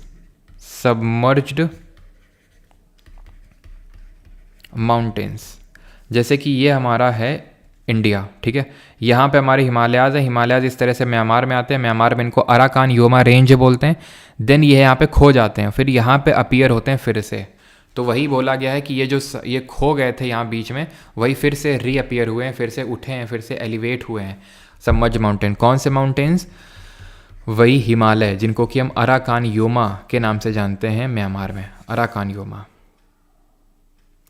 Andaman Nicobar group of island कितने टोटल आइलैंड से मिल के बने हैं ये अंडमान निकोबार, क्या चीज़ सर, रेनफॉल यहाँ पे कमी होती लगभग, आप ये मान के चलो, जो किसी का डाउट आया था रेनफॉल कितनी होती है, लगभग कमी होती है यहाँ पे रफली 150 मिलीमीटर से कम। ठीक है, तो ये इस चीज़ को भी नोट कर लेना, ठीक है, कि जो रेनफॉल होती है वो लेस देन होती है, rainfall less than 150 millimetre per year. ठीक है, तो मतलब 150 से मिलीमीटर से कमी होती है। ठीक है, तो अंडमान निकोबार जो ग्रुप ऑफ आइलैंड है वो रफली आपके ऐसे समझ लो 572 आइलैंड्स हैं। कितने, 572 आइलैंड्स, 572 द्वीपों या फिर आइलैंड से मिल के बना हुआ है Andaman Nicobar group of island. इसकी लोकेशन वैसे एग्जैक्टली तो पूछना मुश्किल है, बट फिर भी मैं लिख देता हूँ यहाँ पे 6 से लेकर 14 डिग्री नॉर्थ लैटिट्यूड के बीच में, और लॉन्गिट्यूड अगर बात करेंगे तो 92 डिग्री से लेकर 94 डिग्री ईस्ट यानी पूर्वी देशांतर के बीच में आपको ये देखने को मिलेंगे जितने भी ग्रुप ऑफ आइलैंड हैं। अब यहाँ पे थोड़ा सा राइट साइड में ध्यान से देखिएगा, ये मतलब अभी मैं बना के आपको सारी चीज़ें समझाने वाला हूँ, इस पिक्चर के थ्रू नहीं समझाने वाला हूँ। ये पिक्चर मैंने लगाई है कि सो दैट आपको एक्चुअल में रियलिटी का अंदाजा तो लग जाए कि एक्चुअल में है क्या, क्योंकि मेरी ड्राइंग तो आपको पता है माशाअल्लाह है, तो फिर आपको थोड़ा सा पता होना चाहिए कि एक्चुअल में है कैसे ही है। तो ये नॉर्थ अंडमान है, ये मिडिल अंडमान है, ये साउथ अंडमान है, ये लिटिल अंडमान है, ये सब अंडमान है। इसके बाद निकोबार शुरू होगा, कार निकोबार, लिटिल निकोबार और ग्रेट निकोबार। तो अब यहाँ पे समझिए मेरी ड्राइंग, मेरी प्यारी सी ड्राइंग के साथ, ठीक है। ये नॉर्थ अंडमान है, ये मिडिल अंडमान है, ये लिटिल साउथ अंडमान है, ठीक है। एक सेकेंड, ये साउथ अंडमान है, ये लिटिल अंडमान है तो लिटिल ही ड्रॉ करते हैं, कार निकोबार है, लिटिल निकोबार है और ये ग्रेट निकोबार है। तो सारे हमने ड्रॉ कर दिए ग्रुप ऑफ आइलैंड। ठीक है, लिखने की ज़रूरत, चलो मैं लिख देता हूँ। ठीक है, ये नॉर्थ अंडमान, ये मिडिल अंडमान, ये साउथ अंडमान, ये लिटिल अंडमान, देन ये कार निकोबार, ये लिटिल निकोबार, वैसे पिछले पिक्चर में लिखा हुआ है इसलिए मैं पूरा नहीं लिख रहा हूँ, और ये ग्रेट निकोबार। ठीक है, सबसे पहला जो सवाल बनता है कि ऊपर वाले अंडमान हैं सारे और नीचे वाले निकोबार हैं, इसलिए अंडमान एंड निकोबार बोलते हैं। तो सबसे पहला सवाल तो ये बनता है कि अंडमान और निकोबार को डिवाइड कौन करता है। तो अंडमान और निकोबार को डिवाइड करता है एक यहाँ से बीच से 10 डिग्री नाम का एक लैटिट्यूड यानी अक्षांश रेखा गुजरती है, इसीलिए इसको 10 डिग्री चैनल बोल देते हैं। तो 10 डिग्री चैनल है जो डिवाइड करता है। ठीक है, 10 डिग्री चैनल यानी 10 डिग्री का जो अक्षांश है वो डिवाइड करता है अंडमान ग्रुप ऑफ आइलैंड को निकोबार ग्रुप ऑफ आइलैंड से। लिख दूं यहां पे मैं, डिवाइड्स अंडमान फ्रॉम निकोबार। ठीक है, तो अंडमान ग्रुप ऑफ आइलैंड को निकोबार ग्रुप ऑफ आइलैंड से अलग करने का काम 10 डिग्री चैनल करता है। ठीक, सवाल को ऐसे भी फ्रेम किया जा सकता है कि लिटिल अंडमान को कार निकोबार से कौन अलग करता है, तो उत्तर वही होगा आपका 10 डिग्री चैनल। ठीक, अब आते हैं कि कौन सी चीज़ कहाँ पर लोकेटेड है। जैसे कि अंडमान निकोबार की कैपिटल का नाम बताएंगे आप सभी लोग कि इसका राजधानी का नाम क्या है। तब तक मैं आपको बताता हूँ कि यहाँ पे 2 वॉल्केनिक आइलैंड लोकेटेड हैं। ये सब माउंटेन जो री एमर्ज हुए हैं, एलिवेटेड पोर्शन है अराकानियोमा का, वो है, लेकिन यहाँ पे कुछ वॉल्केनिक भी आपको देखने को मिलेंगे। जैसे ये है आपका बैरन वोल्केनो, जो भारत का एकमात्र एक्टिव वोल्केनो है, सक्रिय ज्वालामुखी है मिडिल और साउथ अंडमान के बीच में। नॉर्थ अंडमान के ईस्टर्न साइड में कुछ यहाँ पे आपको देखने को मिलेगा नारकोंडम, जो भारत का एकमात्र डॉर्मेंट वोल्केनो है। ठीक है, डॉर्मेंट का मतलब ये होता है, देखिए एक्टिव का मतलब ये है कि कभी भी ज्वालामुखी आ सकता है, कभी भी मैग्मा या लावा निकल सकता है। डॉर्मेंट का क्या है कि बहुत सालों से नहीं निकला है, निकल सकता है, चांसेस हैं, लेकिन बहुत सालों से, कम से कम 10, 15, 20 साल 30 साल से नहीं निकला है। तीसरा तरह का वोल्केनो होता है एक्सटिंक्ट। एक्सटिंक्ट का मतलब है विलुप्त ज्वालामुखी, ना तो 40, 50, 60 साल से निकला है, 100 साल से, और ना ही अब निकलने का कोई चांस है उसमें। ठीक है, साउथ अंडमान में, यहाँ पे साउथ अंडमान में स्थित है, इसकी कैपिटल अंडमान निकोबार की, जिसको कि हम क्या बोलते हैं, श्री विजयपुरम। बिल्कुल सही सभी ने लिखा। ठीक है, जो पहले पोर्ट ब्लेयर होती थी अभी क्या है, श्री विजयपुरम।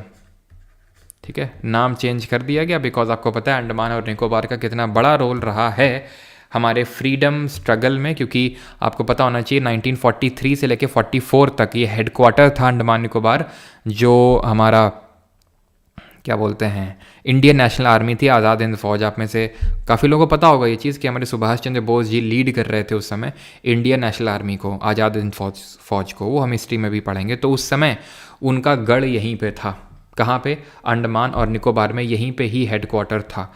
यहीं पे आपको आई थिंक पता नहीं लिखा है कि नहीं लिखा है, लिखा होगा, ये देख सकते हैं रॉस आइलैंड है। तो रॉस आइलैंड यही था जो नेताजी सुभाष चंद्र बोस जी के नाम पे रखा गया है। यहीं पे नील आइलैंड है जिसको शहीद द्वीप बोला गया है। यहीं पे हैवेलॉक आइलैंड है जिसको स्वराज द्वीप नाम रखा गया था, नाम इनके चेंज किए गए थे। ठीक है, यहाँ पे आप देख पा रहे होंगे पोर्ट ब्लेयर है, साउथ अंडमान में ही है, लेकिन आपको पता है अब ये श्री विजयपुरम हो चुकी है। इतनी चीज़ हमें समझ में आती है। नॉर्थ अंडमान में ही यहाँ की जो हाईएस्ट पीक है, इसका नाम क्या है, सैडल पीक, ये लोकेटेड है। सैडल पीक जो है यहाँ की हाईएस्ट है।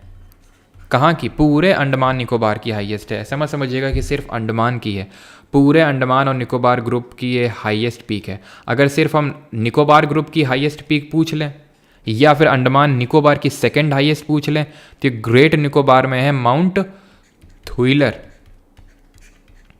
माउंट थुइलर है ये सेकेंड हाईएस्ट है, या फिर निकोबार की हाईएस्ट है।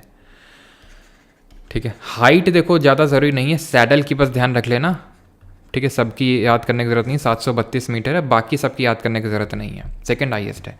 जो थर्ड हाईएस्ट है वो आपको देखने को मिलेगा यहाँ पे माउंट दियावोलो, माउंट दियावोलो। और जो फोर्थ हाईएस्ट है यह माउंट कोयोब। ऑर्डर मतलब इस तरह से एक बार स्टेनो के एग्ज़ाम में मैचिंग करने के लिए पूछ लिया था उसने कि बताओ मतलब कौन सा पीक किस पर्टिकुलर आइलैंड में है। ठीक है, तो इस तरह से आप कर पाएंगे। अभी साउथ अंडमान और लिटिल अंडमान के बीच में भी एक पैसेज है जो इन दोनों को अलग करता है, इसको हम बोलते हैं डंकन पैसेज। तो कभी अगर पूछ ले कि साउथ अंडमान को लिटिल अंडमान से कौन अलग करता है, तो ये डंकन करके एक पैसेज है, वो अलग करता है इनको। यहाँ तक किसी का कोई डाउट तो नहीं है? जल्दी से बताइए, कोई डाउट? सब कुछ यहाँ पे ऑलमोस्ट मैंने आपको चीज़ें बता दी हैं कि क्या चीज़ कहाँ पे है। बाकी मैं इसके जो नेशनल पार्क हैं, भी ट्राइब्स तो चलो मैं लिखवा दूंगा, लेकिन जो नेशनल पार्क है वो नेशनल पार्क वाली क्लास में करेंगे। जैसे कि हमारा रानी लक्ष्मीबाई हो गया, कैंपबेल हो गया, माउंट हैरियट नेशनल पार्क हो गया, महात्मा गांधी मरीन नेशनल पार्क हो गया, ये सब आपको यहीं देखने को मिलेंगे, लेकिन हम नेशनल पार्क वाली क्लास में करेंगे उस चीज़ को। सर यहाँ पे आपको एक कोको चैनल देखने को मिल रहा होगा। ये जो कोको चैनल है ना, ये जो कोको चैनल है इसके ऊपर क्या है? म्यांमार है। तो ये म्यांमार को अलग करता है किससे? Myanmar separates Myanmar and Andaman and Nicobar group of island. Simple, इसके ऊपर म्यांमार है तो कोको चैनल। यहाँ देखिए ग्रेट चैनल देखने को मिल रहा है, इसी को ही हम ग्रैंड चैनल बोलते हैं, इसी को ग्रैंड चैनल बोलते हैं। ये किसको अलग करता है? It separates Andaman and Nicobar from Sumatra island of Indonesia. ठीक है, जो सुमात्रा आइलैंड है इंडोनेशिया का, उससे अलग करता है कौन? ये जो हमारा ग्रैंड चैनल है या फिर ग्रेट चैनल है। समझ आती है इतनी बात? मैं देख लेता हूँ किसी कोई डाउट तो नहीं है।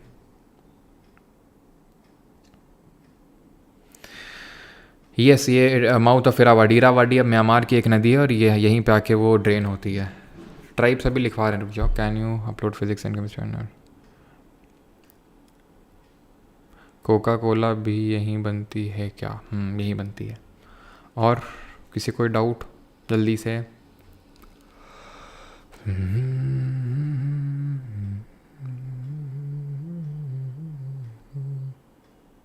चलो लिखवा दें अभी ट्राइब्स। चलो ट्राइब्स लिखवा देते हैं यहाँ पे, उसके बाद लक्षद्वीप पे आएंगे। ट्राइब्स कहाँ लिखवा दें? यहीं लिख दें छोटे से डब्बे में। तो ट्राइब्स ध्यान रखिएगा, यहाँ पे कौन कौन सी ट्राइब्स हैं। तो जैसे कि शॉम्पेन ट्राइब है यहीं पे, निकोबार में ये ट्राइब पड़ती है शॉम्पेन। ठीक है, और ये भी न्यूज़ में इसलिए थी क्योंकि इसने अभी वोटिंग में हिस्सा लिया था। ये एक पीवीटी है। पीवीटी का मतलब पर्टिकुलरली वल्नरेबल ट्राइबल ग्रुप, यानी वो ट्राइबल ग्रुप, मतलब देखो जो भी एसटी होते हैं, जो भी ट्राइबल ग्रुप्स होते हैं, उनमें भी ये काफ़ी वल्नरेबल है, इनकी पॉपुलेशन काफ़ी घट गई है, तो उनको मतलब उनको पर्टिकुलरली वल्नरेबल ट्राइबल ग्रुप बोलते हैं। तो शॉम्पेन है एक। ठीक है, और कौन सी ट्राइब है यहाँ पे? जरावा है, ओंगे है, सेंथलीज है, नॉर्थ अंडमानीज ट्राइब है। ठीक है, तो ये यहाँ पे ट्राइब्स हैं, यानी कि जनजाति है। बाकी तो जैसे मैंने बताया यहाँ पे नेशनल पार्क, जो सैडल पीक नेशनल पार्क हो गया आपका, Rani Jhansi marine national park, Mahatma Gandhi marine national park, mount Harriet, Campbell, Button national park, Galathea national park, वो सब हम देखेंगे जब नेशनल पार्क देखेंगे वहाँ पे। अगर आप चाहें तो मैं जल्दी से लिख देता हूँ, लेकिन आप इस बात का लोड मत लेना कि जल्दी जल्दी लिख दिया। ठीक है, मैं इसलिए लिखे दे रहा हूँ सो दैट अगर किसी को यहीं पे याद करना है तो वो आप याद कर सकते हो। ठीक है, दूसरे कलर से कुछ लिखें सो दैट।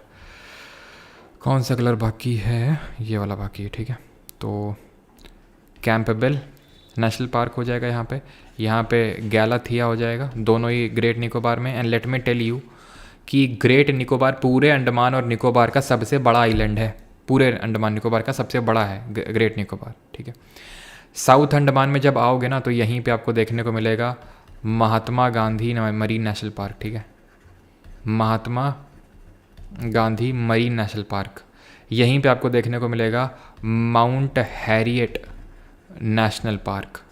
ठीक है, फिर अगर ऊपर आएंगे आप मिडल और साउथ के बीच में कुछ यहाँ पे आपको देखने को मिलेगा रानी झांसी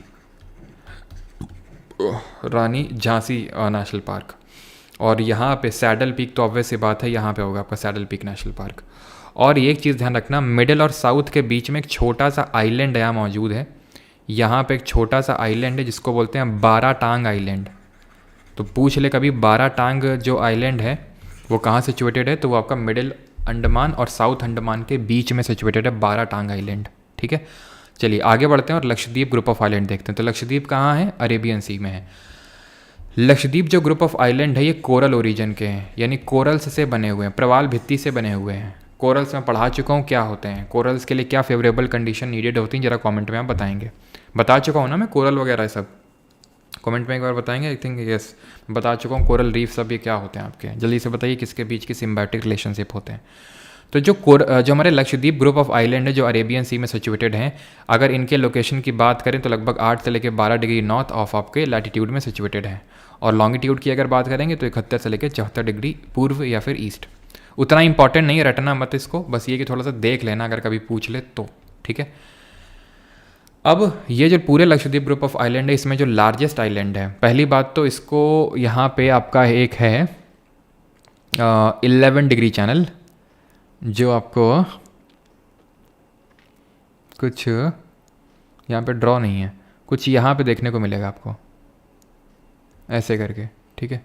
ये है आपका 11 डिग्री चैनल, ये डिवाइड करता है लक्षद्वीप ग्रुप ऑफ आइलैंड को। जैसे कि अभी हमने देखा था अंडमान और निकोबार ग्रुप ऑफ आइलैंड को कौन अलग कर रहा था, उनको अलग कर रहा था 10 डिग्री चैनल, ठीक है। यस, क्लीन वाटर या फिर clear water, not clean, clear water चाहिए सो दैट सनलाइट प्रॉपर आ सके। उनको 30 से 35 डिग्री सेल्सियस का टेम्परेचर चाहिए, और प्लस उनको क्या चाहिए, उनको फ्रेश वाटर नहीं चाहिए, उनको सेलाइन वाटर चाहिए, ठीक है। हाँ जी, लॉर्ड मेयो की डेथ, यस डेथ हुई थी यहाँ पे। डेथ इस तरह से हुई थी, आपको बताता हूँ। था क्या यहाँ पे, साउथ मतलब जो साउथ अंडमान है ना, यहीं पे हमारी एक जेल पड़ती है जिसको सेलुलर जेल बोलते हैं। काला पानी की सज़ा यहाँ मिलती थी, बड़ी भयंकर सज़ा होती थी, काफ़ी हमारे फ्रीडम फाइटर्स को यहाँ पे रखा गया। तो एक था शेर अफगान अली करके था वो, ठीक है।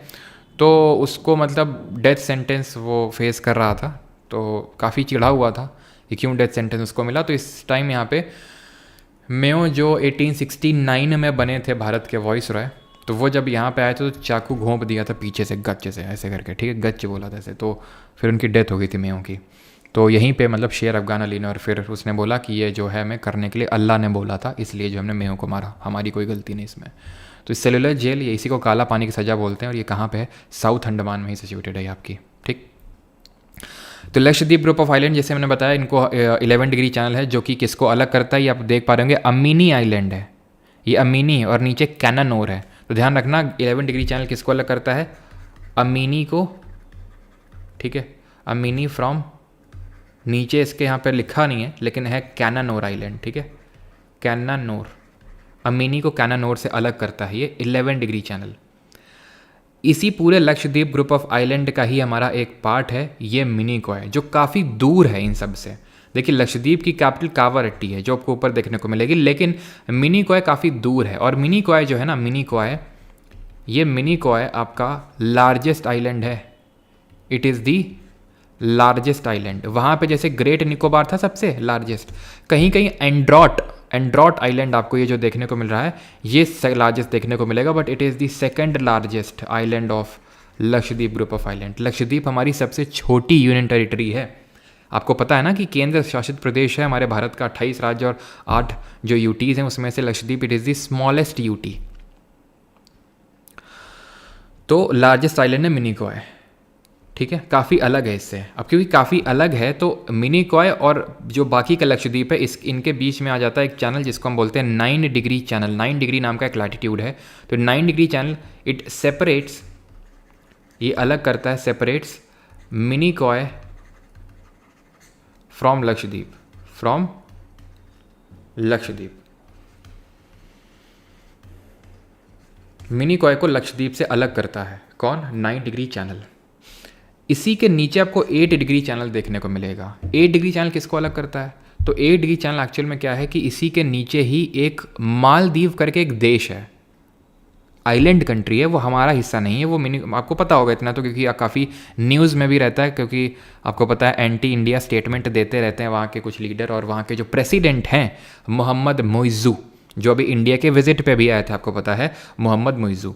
तो यहीं पे वो एक देश पड़ता है जिसका नाम है मालदीव्स, जिसकी कैपिटल बताएंगे और यहाँ की ऑफिशियल लैंग्वेज बताएंगे जल्दी से। ये मैंने आपको पढ़ाया था जो सी बाउंड्री, जब मैं पढ़ा रहा था, सी बाउंड्री हम 2 देशों के साथ करते हैं, एक तो श्रीलंका हो गया और दूसरा मालदीव हो गया। तो मिनिकॉय को मालदीव से अलग करता है 8 डिग्री चैनल। 8 डिग्री चैनल किसको अलग कर रहा है, 8 डिग्री चैनल यहीं पे लिख देते हैं, चलो, it is separating Minicoy from Lakshadweep, from Maldives. या फिर इसको मैं ये भी तो बोल सकता हूँ लक्षद्वीप फ्रॉम मालदीव, क्योंकि मिनिकॉय तो एक तरह से लक्षद्वीप का ही हिस्सा है, तो इसलिए मैं डिग्री चैनल को ये भी बोल सकता हूँ कि लक्षद्वीप को मालदीव से अलग करता है। और यहाँ की लैंग्वेज जो है वो है आपकी दिवेही। क्या है लैंग्वेज, मैंने आपको बताया था दिवेही यहाँ की लैंग्वेज है, और यहाँ की राजधानी यानी कैपिटल माले है, माले कैपिटल, और यहाँ की जो लैंग्वेज हो जाएगी वो दिवेही हो जाएगी। ठीक है, DHIVEHI। इतनी चीज़ क्लियर सभी को, कौन बड़ा है, कौन डिग्री चैनल किसको डिवाइड कर रहा है, डिग्री चैनल का मतलब क्या होता है, एक तरह से लैटिट्यूड ही है हमारा। ठीक है, किसी का यहाँ तक कोई डाउट होगा तो जल्दी से बताइए, नहीं तो फिर हम लोग क्वेश्चंस करेंगे। यस, यहाँ पे हमने नेवल बेस इंडिया ने इस्टेब्लिश किया है, INS जटायु। ठीक है, ये जो मिनिकॉय आइलैंड है ना, यहाँ पे इंडिया ने डिप्लॉय किया है अपना एक naval ship, Indian naval ship Jatayu नाम का, INS जटायु। कहाँ पे? मिनिकॉय में। और कावारेट्टी में भी किया है एक INS द्वीप रक्षक, वो 2012 में किया गया था, बहुत पहले की बात है। जटायु अभी किया गया है, ये रिसेंट में, मतलब लगभग I think if not wrong March की न्यूज़ है, ये मार्च 2024 की। ठीक है, और ये सेकंड नेवल बेस है। ठीक है, पहला कौन सा था आपका? द्वीप रक्षक था कावारेट्टी में, second naval base. I think यहाँ पे सारी चीज़ें हमारी ख़त्म होती हैं, किसी का यहाँ तक कोई डाउट नहीं होना चाहिए। क्या चीज़? 36 क्या चीज़? अच्छा, नंबर ऑफ आइलैंड, अच्छा यहाँ पर मैंने नहीं लिखा क्या? तो ये टोटल 36 आइलैंड से बना हुआ है आपका। ठीक है, जैसे वो 572 आइलैंड से बना हुआ है, ये टोटल 36 आइलैंड से मिलके बना हुआ है लक्षद्वीप ग्रुप ऑफ आइलैंड। ठीक है,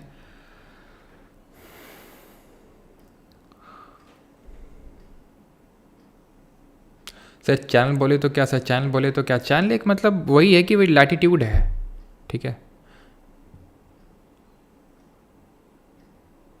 किस प्लेट्यू के एलिवेशन का डायरेक्शन आप पूछ रहे हो? परिमिता बासक, कल मैं बता चुका था कि जो हमारा पेनिनसुलर प्लेट्यू है, अब कुछ आइलैंड और देख लेते हैं जो छोटे छोटे आइलैंड है। कल मैं आपको बता चुका था परितिवा जी कि जो हमारा पेनिनसुलर प्लेट्यू है वो वेस्ट से ईस्ट की तरफ टिल्टेड है, वो पश्चिम से पूर्व की ओर। चलिए कुछ और ग्रुप ऑफ आइलैंड देख लेते हैं। इंडिया और श्रीलंका के बीच में एक है कच्चा तीवू आइलैंड, जो कि काफ़ी डिस्प्यूटेड है, लड़ाई में रहता है। मैंने आपको बताया भी था इसके बारे में जब इंडिया और श्रीलंका की बाउंड्री देख रहे थे कि ये आपका गल्फ ऑफ मन्नार है नीचे, ये पाक स्टेट है, पाक जलडमरू मध्य है, और ये पाक बे है। ठीक है, तो ध्यान रखिएगा, पाक बे ऊपर है, देन ये आपकी पाक स्टेट है, देन ये आपका गल्फ ऑफ मन्नार है, मन्नार की खाड़ी है। मन्नार की खाड़ी का location with respect to Sri Lanka बताएंगे, श्रीलंका के रिस्पेक्ट में मन्नार की खाड़ी का क्या लोकेशन है, मैंने आपसे पिछले लेक्चर में बताया था, और ये क्वेश्चन CGL में इसी बार पूछा गया है, तो ये चीज़ बताएंगे आप। ठीक, और क्या, ये जो आपका आइलैंड ये कौन सा है लिखा हुआ है? रामेश्वरम, इसी को हम पंबन आइलैंड के नाम से जानते हैं, पंबन द्वीप के नाम से जानते हैं। ठीक है, पंबन आइलैंड तो वेस्ट ऑफ श्रीलंका है, गल्फ ऑफ मन्नार। यहाँ पे आप देखेंगे गुजरात में पास में आलिया बेट आइलैंड है, आलिया भट्ट नहीं है, आलिया बेट है। यहाँ पे एक नर्मदा नदी आती है, और नर्मदा नदी जो है एक ईस्चुरी बनाती है यहाँ पे, वो हम देखेंगे, तो उसकी वजह से आलिया बेट आइलैंड बनता है यहाँ पे। इंडिया और बांग्लादेश के बीच में न्यू मूरे आइलैंड है। यहाँ पे आपको देखने को मिलेगा कौन सा? आंध्र प्रदेश में एक आइलैंड है आपका, जल्दी से बताइए, जो कि काफ़ी इंपॉर्टेंट है, यहीं से सैटेलाइट लॉन्चेस वगैरह होते हैं, इसका नाम बताना है। यहीं पे एक आपको जहाँ से मिसाइल टेस्टिंग होती है, उड़ीसा में है, इसका नाम है व्हीलर द्वीप। व्हीलर द्वीप पहले नाम था व्हीलर आइलैंड, अभी क्या नाम है इसका? अभी इसका नाम है APJ Abdul Kalam island, APJ Abdul Kalam island, जो कि हमारा एक इंटीग्रेटेड टेस्ट रेंज है, ITR है। ITR मतलब इनकम टैक्स रिटर्न नहीं, इंटीग्रेटेड टेस्ट रेंज, जहाँ से मिसाइल टेस्टिंग वगैरह करी जाती है, व्हीलर आइलैंड, जिसको कि APJ अब्दुल कलाम आइलैंड के नाम से जानते हैं। यहाँ पे आंध्रा में है श्रीहरिकोटा। ठीक है, श्रीहरिकोटा आइलैंड है आंध्र प्रदेश में। ठीक है, चलिए अभी सवाल करते हैं, और सवालों से और कुछ क्लैरिटी हमें मिलेगी। पहला सवाल ये रहा आपके सामने, the northern plain of the Indian subcontinent has been formed by the interplay of the 3 major river systems along with their tributaries, choose the odd one out of the following given options। तो हमारे जो major river system हैं 3, उसकी वजह से northern plane बने, इनमें से कौन सा नहीं है? तो मैंने बताया था इंडस है, ब्रह्मपुत्र है और गंगा है, गोदावरी नहीं है। Option number A will be the correct answer. Odd one out से भी आप कर सकते हैं। दूसरा क्वेश्चन करिए जल्दी से। तो option number A, what is the name of the northern part of the western coastal plane between the Mumbai and Goa. तो मुंबई और गोवा के बीच में आपका, okay what is the name, ठीक है। तो northern part of the western coastal plane बताना है बिटवीन मुंबई और गोवा। तो मुंबई और गोवा के बीच में आपसे पूछ रहा, नहीं northern part of western coastal plane, ठीक है। तो ये आपका हो जाएगा, नदर्न पार्ट की बात कर रहा है तो कोंकण कोस्ट हो जाएगा। Option number A will be the correct answer, ठीक है। अगला क्वेश्चन है, which is the largest part of the northern plains and is formed of older alluvium. यानी कि इनमें से कौन सा आपका ओल्डर एलुवियम की वजह से बना है। खादर है, भंगर है, तराई है, या फिर आपका भाबर है। बताइए जल्दी से। तो हमने पढ़ा था कि भाबर तो हमारी एक बेल्ट होती है, एक नैरो बेल्ट है, 8 से 16 किलोमीटर की इसकी विड्थ है। और यहाँ पे स्ट्रीम्स ऑफ रिवर जो होती हैं वो डिसअपियर हो जाती हैं, गुम हो जाती हैं, नहीं दिखती हमें कि कहाँ पे मौजूद हैं, ठीक है। फिर अगर हमसे पूछेगा तराई, तो ये मार्शी और स्वैम्पी एरिया है, ठीक है। मार्शी या फिर स्वैम्पी एरिया है and without any properly demarcated channel, ठीक है। Without any properly demarcated channel है तराई। भांगर बना हुआ है ओल्डर एलुवियम से। खादर है न्यू एलुवियम, नई जलोढ़, जो एग्रीकल्चर के लिए ज़्यादा सूटेबल है। भांगर में कैल्सेरियस कंसेंट्रेशन यानी कि जो कंकड़ की मात्रा है वो बहुत ज़्यादा है, तो इसलिए उतनी ज़्यादा ये सूटेबल नहीं है, ठीक है। अगला क्वेश्चन करिए। भांगर सही है। भाबर नहीं होगा सर, भाबर बेल्ट है, बड़े बड़े पत्थर याद करिए, south of Shiwalik. Then Terai 10 से 20 kilometre, then alluvial flood plain. इस तरह से हमने ऑर्डर पढ़ा था। Central stretch of the western coastal plain of India is known as. Central stretch जो है CHSL 2024 में क्वेश्चन पूछा गया है, यानी कि 8 जुलाई को इसी साल। तो सेंट्रल स्ट्रेच मैंने बताया था। देखिए नॉर्दर्न स्ट्रेच तो है आपका कोंकण, सेंट्रल है कन्नड़ और साउथ है मालाबार। तो आंसर हो जाएगा कन्नड़ प्लेन्स, ठीक है। ये है आपका मालाबार, कोंकण, ठीक है। और यहाँ पे आपका काठियावाड़ कोस्ट। ये है आपका कोरोमंडल, ये नॉर्दर्न सरकार, उत्कल और बैगा। अगला सवाल है 5th, choose the coast that are running along the Arabian Sea. उन तटों को चुनें जो अरब सागर के किनारे चल रहे हैं। अरब सागर यानी वेस्टर्न कोस्टल प्लेन्स की बात हो रही है, जो म्यूटिलेटेड है, जो नैरो हैं, जो डम्बल शेप के हैं, जो उतने वाइड नहीं है, नैरो है बल्कि। तो नॉर्दर्न सरकार तो ईस्टर्न में है, मालाबार आंसर हो जाएगा। कोंकण भी वेस्टर्न साइड में ही है, कोरोमंडल ईस्टर्न साइड में है। तो उत्तर होगा यहाँ पे बी और C, that is BC, option number A. Which is the following physical divisions of India is densely populated. इनमें से कौन सा फिजिकल डिवीजन है जो जहाँ पे जनसंख्या बहुत का घनत्व बहुत ज़्यादा है, पर स्क्वायर किलोमीटर बहुत ज़्यादा लोग रह रहे हैं। Buffering buffering buffering buffering buffering buffering हुई थी क्या? थोड़ी सी हुई होगी है, कोई नहीं। बफरिंग फिर से हुई क्या? चलो कोई नहीं। तो विच इज़ डेंसली पॉपुलेटेड। तो अब आप में से कुछ लोग हो सकता है थार डेजर्ट तुरंत मार दें। भैया थार डेजर्ट नहीं आंसर होगा, ध्यान रखिएगा, ठीक है। Thar desert is the densely populated desert in the world. Bharat में डेंसली पॉपुलेटेड जो सबसे, अभी बफरिंग हो रही क्या? क्या बहुत का घनत्व तो बहुत ज़्यादा है, पर स्क्वायर किलोमीटर। अभी बफरिंग हो रही क्या? ठीक है,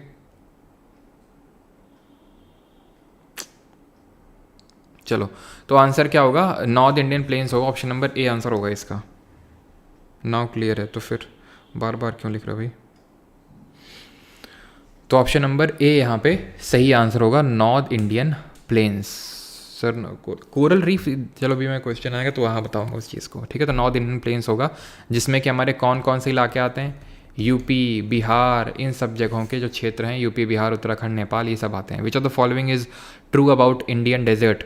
तो भारतीय डेजर्ट के बारे में कौन सा सही है? It is bounded to the west by Aravalli, south east by Aravalli, north west of Aravalli, फिर साउथ ऑफ अरावली। तो यार मैंने अभी आपको बताया था अरावली है, इसके नॉर्थ वेस्टर्न पार्ट में देखने को मिलेगा तुमको great Indian desert. Which of the following Indian state is biggest in terms of area. क्षेत्रफल की दृष्टि में सबसे कौन सा बड़ा राज्य है? तो ये हमारा राजस्थान है, ऑप्शन नंबर ए, ठीक है। India's total length of coast line of the main land including Andaman and Nicobar Lakshadweep, तो सबको अगर इंक्लूड कर लें तो क्या है? 75-16 किलोमीटर। एक चीज़ ध्यान रखना, अंडमान निकोबार का यहाँ पे ग्रेट निकोबार में इंडिया का सबसे सदर्न मोस्ट पॉइंट लोकेटेड है, जो कि मतलब जो कौन सा पॉइंट है पहले आप बताना है। जो कि 2004 की एक सुनामी आई थी जिसको बॉक्सिंग डे सुनामी के नाम से जाना जाता है, उसमें ये पॉइंट डूब गया था, ठीक है, ध्यान रखिएगा। सुनामी क्या होती है जल्दी से बताएंगे। बॉक्सिंग डे क्या, बॉक्सिंग डे का मतलब होता है क्रिसमस का जो अगला दिन होता है उसको बॉक्सिंग डे के रूप में क्रिश्चियन सेलिब्रेट करते हैं, 26 दिसंबर की बात है ये। तो सुनामी का मतलब होता है हार्बर वेव्स, ये जापानीज टर्म है, जब समुद्र के अंदर भूकंप का हाइपोसेंटर या फिर फोकस होता है तो उसको बोलते हैं सुनामी। कल जो मैंने रील डाली थी जिसमें कि फोकस, हाइपोसेंटर, एपीसेंटर और पूरा मैंने समझाया था, क्या आप सभी ने वो देखी है कल जो मैंने रील डाली थी? हाँ, ऑप्शन नंबर सी। 10th अगली जो रील आएगी वो आपको मिलेगी रिगार्डिंग कि इस सज्जन के साथ, इस सज्जन को क्या तकलीफ़ है भाई। तो एक सज्जन है, ठीक है, आपको गेस करने को मैं देता हूँ। एक सज्जन है जिनको मोदी जी बोल रहे हैं इस सज्जन को क्या तकलीफ़ है भाई। वो सज्जन एक देश का प्रधानमंत्री है जिसको काफ़ी चुल मची हुई है इस समय, तो उसी पे होगी। The plains from Ambala to Sundarban stretch over nearly 1800 kilometre. वैसे तो ध्यान रखिएगा, मैंने आपको बताया था लगभग पूरा अगर ईस्ट वेस्ट अगर हम देखेंगे पूरा हमारे नॉर्थ इंडियन प्लेन्स का तो वो 3200 किलोमीटर तक है, लेकिन अम्बाला से लेके सुंदरबन तक 1800 किलोमीटर का स्ट्रेच आपको देखने को मिलेगा। लेकिन जो स्लोप है वो बहुत ही कम है, यानी कि जो ढलान है वो बहुत ही कम है। तो ढलान कितनी है? लगभग 300 मीटर के, ऑप्शन नंबर बी। जी हाँ, देखी थी। अच्छा, 11th where does the east coast of India lie. तो ईस्ट कोस्ट कहाँ पे है? तो ईस्टर्न घाट और बे ऑफ बंगाल के बीच में। सिंपल देखिए, ईस्टर्न घाट और बे ऑफ बंगाल के बीच में है यहाँ पे। अगला है बफर हो रहा है 12th। बिश्नोई नहीं, इंस्टा नहीं चलाता बेटा, इंस्टा पे नहीं डाली है यश गौतम, यही यूट्यूब पे डाली है ना, यहीं पे देखना। समझ गया आप में से काफ़ी लोग। चलो, तो which of the following factors are responsible for railways having not developed much in the north eastern part of India. तो नॉर्थ ईस्टर्न पार्ट में रेलवे तक क्यों डेवलप नहीं हो पाया? क्योंकि बहुत ही ज़्यादा डिसेक्टेड टोपोग्राफी है, डेंस फॉरेस्ट है, घने जंगल हैं, बहुत बारिश होती है, फ्लडिंग होती है, पॉपुलेशन डेंसिटी कम है। तो पॉपुलेशन डेंसिटी का लेना देना नहीं होगा भैया, अगर कम पॉपुलेशन डेंसिटी इसका मतलब ये थोड़ी ना रेलवे डेवलप नहीं करी जाएगी। ऐसे बहुत जगह है हमारी इंडिया में जहाँ पे रेलवे डेवलप्ड है लेकिन वहाँ पे ज़्यादा जनसंख्या नहीं है, ठीक है, लेकिन डेवलप कर रखी है। वहाँ पे इसलिए डेवलप नहीं बिकॉज वहाँ पे जंगल बहुत ज़्यादा हैं, ठीक है। जब अभी आप फॉरेस्ट पढ़ेंगे तो आप देखेंगे कि ज़्यादातर जंगल आपके वहीं पे है नॉर्थ ईस्ट में। तो तीसरा कोई रीज़न नहीं होगा, इसको आप एलिमिनेट करेंगे, आंसर ऑप्शन नंबर डी हो जाएगा। अगला question 13th why do people living in Konkan coast not encounter extremes of temperature and seasonal rhythms. तो क्यों यहाँ पे कोंकण कोस्ट में जो लोग रह रहे हैं महाराष्ट्र गोवा में, तो उनको बहुत ज़्यादा गर्मी बहुत ज़्यादा गर्मी नहीं होती है, सर्दी में बहुत ज़्यादा सर्दी नहीं होती। तो ये हम पढ़ेंगे, क्लाइमेट वाले टॉपिक में पढ़ेंगे, इसको कॉन्टिनेंटैलिटी यानी महाद्वीपीयता बोलते हैं। आंसर इसका कोस्टल लोकेशन होगा, लेकिन कोई चिंता करने वाली बात नहीं है, अभी मैंने आपको टॉपिक नहीं पढ़ाया है। इस सवाल को अटेम्प्ट करिए और आंसर दीजिए।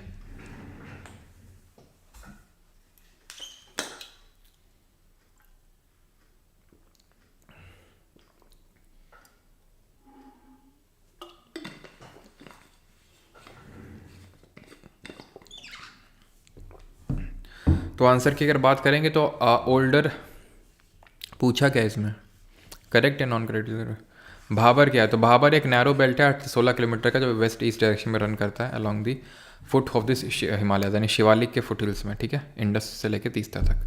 नाथुला पास किसके बीच में है? नाथुला, अब याद करो, ये सिक्किम है, यहाँ नेपाल है, यहाँ भूटान है, यहाँ तिब्बत यानी चाइना है। तो यहीं पे तो है नाथुला और जेलेपला। तो नाथुला अगर हम देखें तो भूटान के साथ है ना, ऑप्शन नंबर सी। यहीं पे क्या डोकलाम है, डोकलाम। अगला है 18th which natural port is located along the west coast of India. कौन सा प्राकृतिक बंदरगाह है जो पश्चिम में सिचुएटेड है, और कौन सा पोर्ट है? यस हर्ष सिंह, इनफ होगा उसके लिए भी, ऑलमोस्ट इनफ है आपके, ठीक है।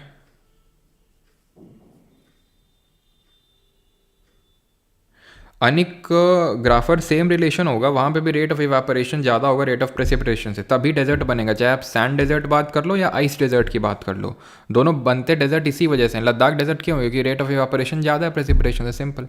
अब वहाँ पे प्रेसिपिटेशन वाटर के फॉर्म में ना होके स्नोफॉल के फॉर्म में होता है, स्नो गिरती है वहाँ पे, तो वो भी एक फॉर्म ऑफ प्रेसिपिटेशन ही है, वो भी स्नोफॉल, हेल, स्लीट, ये सब पढ़ाए थे आपको, ठीक है। तो वेस्टर्न कोस्ट में विशाखापट्टनम तो आंध्रा में, ईस्टर्न कोस्ट में डीपेस्ट लैंडलॉक्ड पोर्ट है। हल्दिया भी यार यहाँ पे, ठीक है, ये भी नहीं होगा। चेन्नई भी ईस्टर्न में है। मरमगांव पोर्ट जो कि गोवा में है, गोवा रिवर की गोवा में कौन सी रिवर है उसकी स्टोरी में है ये मरमगांव, ठीक है। वेंजीजैम बता दिया था ना। Which among the following is a western coastal island. Western coastal island कौन सा है? पंबन, पंबन तो भाई साउथ में, जिसको रामेश्वरम बोल रहे थे। पारिकोद ये उड़ीसा में, पारिकोड उड़ीसा में, और श्रीहरिकोटा आंध्र में, ये भी ईस्ट में ही है। वेस्टर्न पूछा, एलिफेंटा महाराष्ट्र में है ये, ठीक है। ये आपका महाराष्ट्र में है और ये जुआरी रिवर की स्टोरी में है। किस रिवर? जुआरी रिवर की स्टोरी में। ठीक है, अगला क्वेश्चन, आखिरी क्वेश्चन है हमारा, और ये क्वेश्चन अटेम्प्ट करेंगे और आंसर करेंगे। इसके बाद जितने क्वेश्चन है वो आपके लिए होमवर्क होंगे।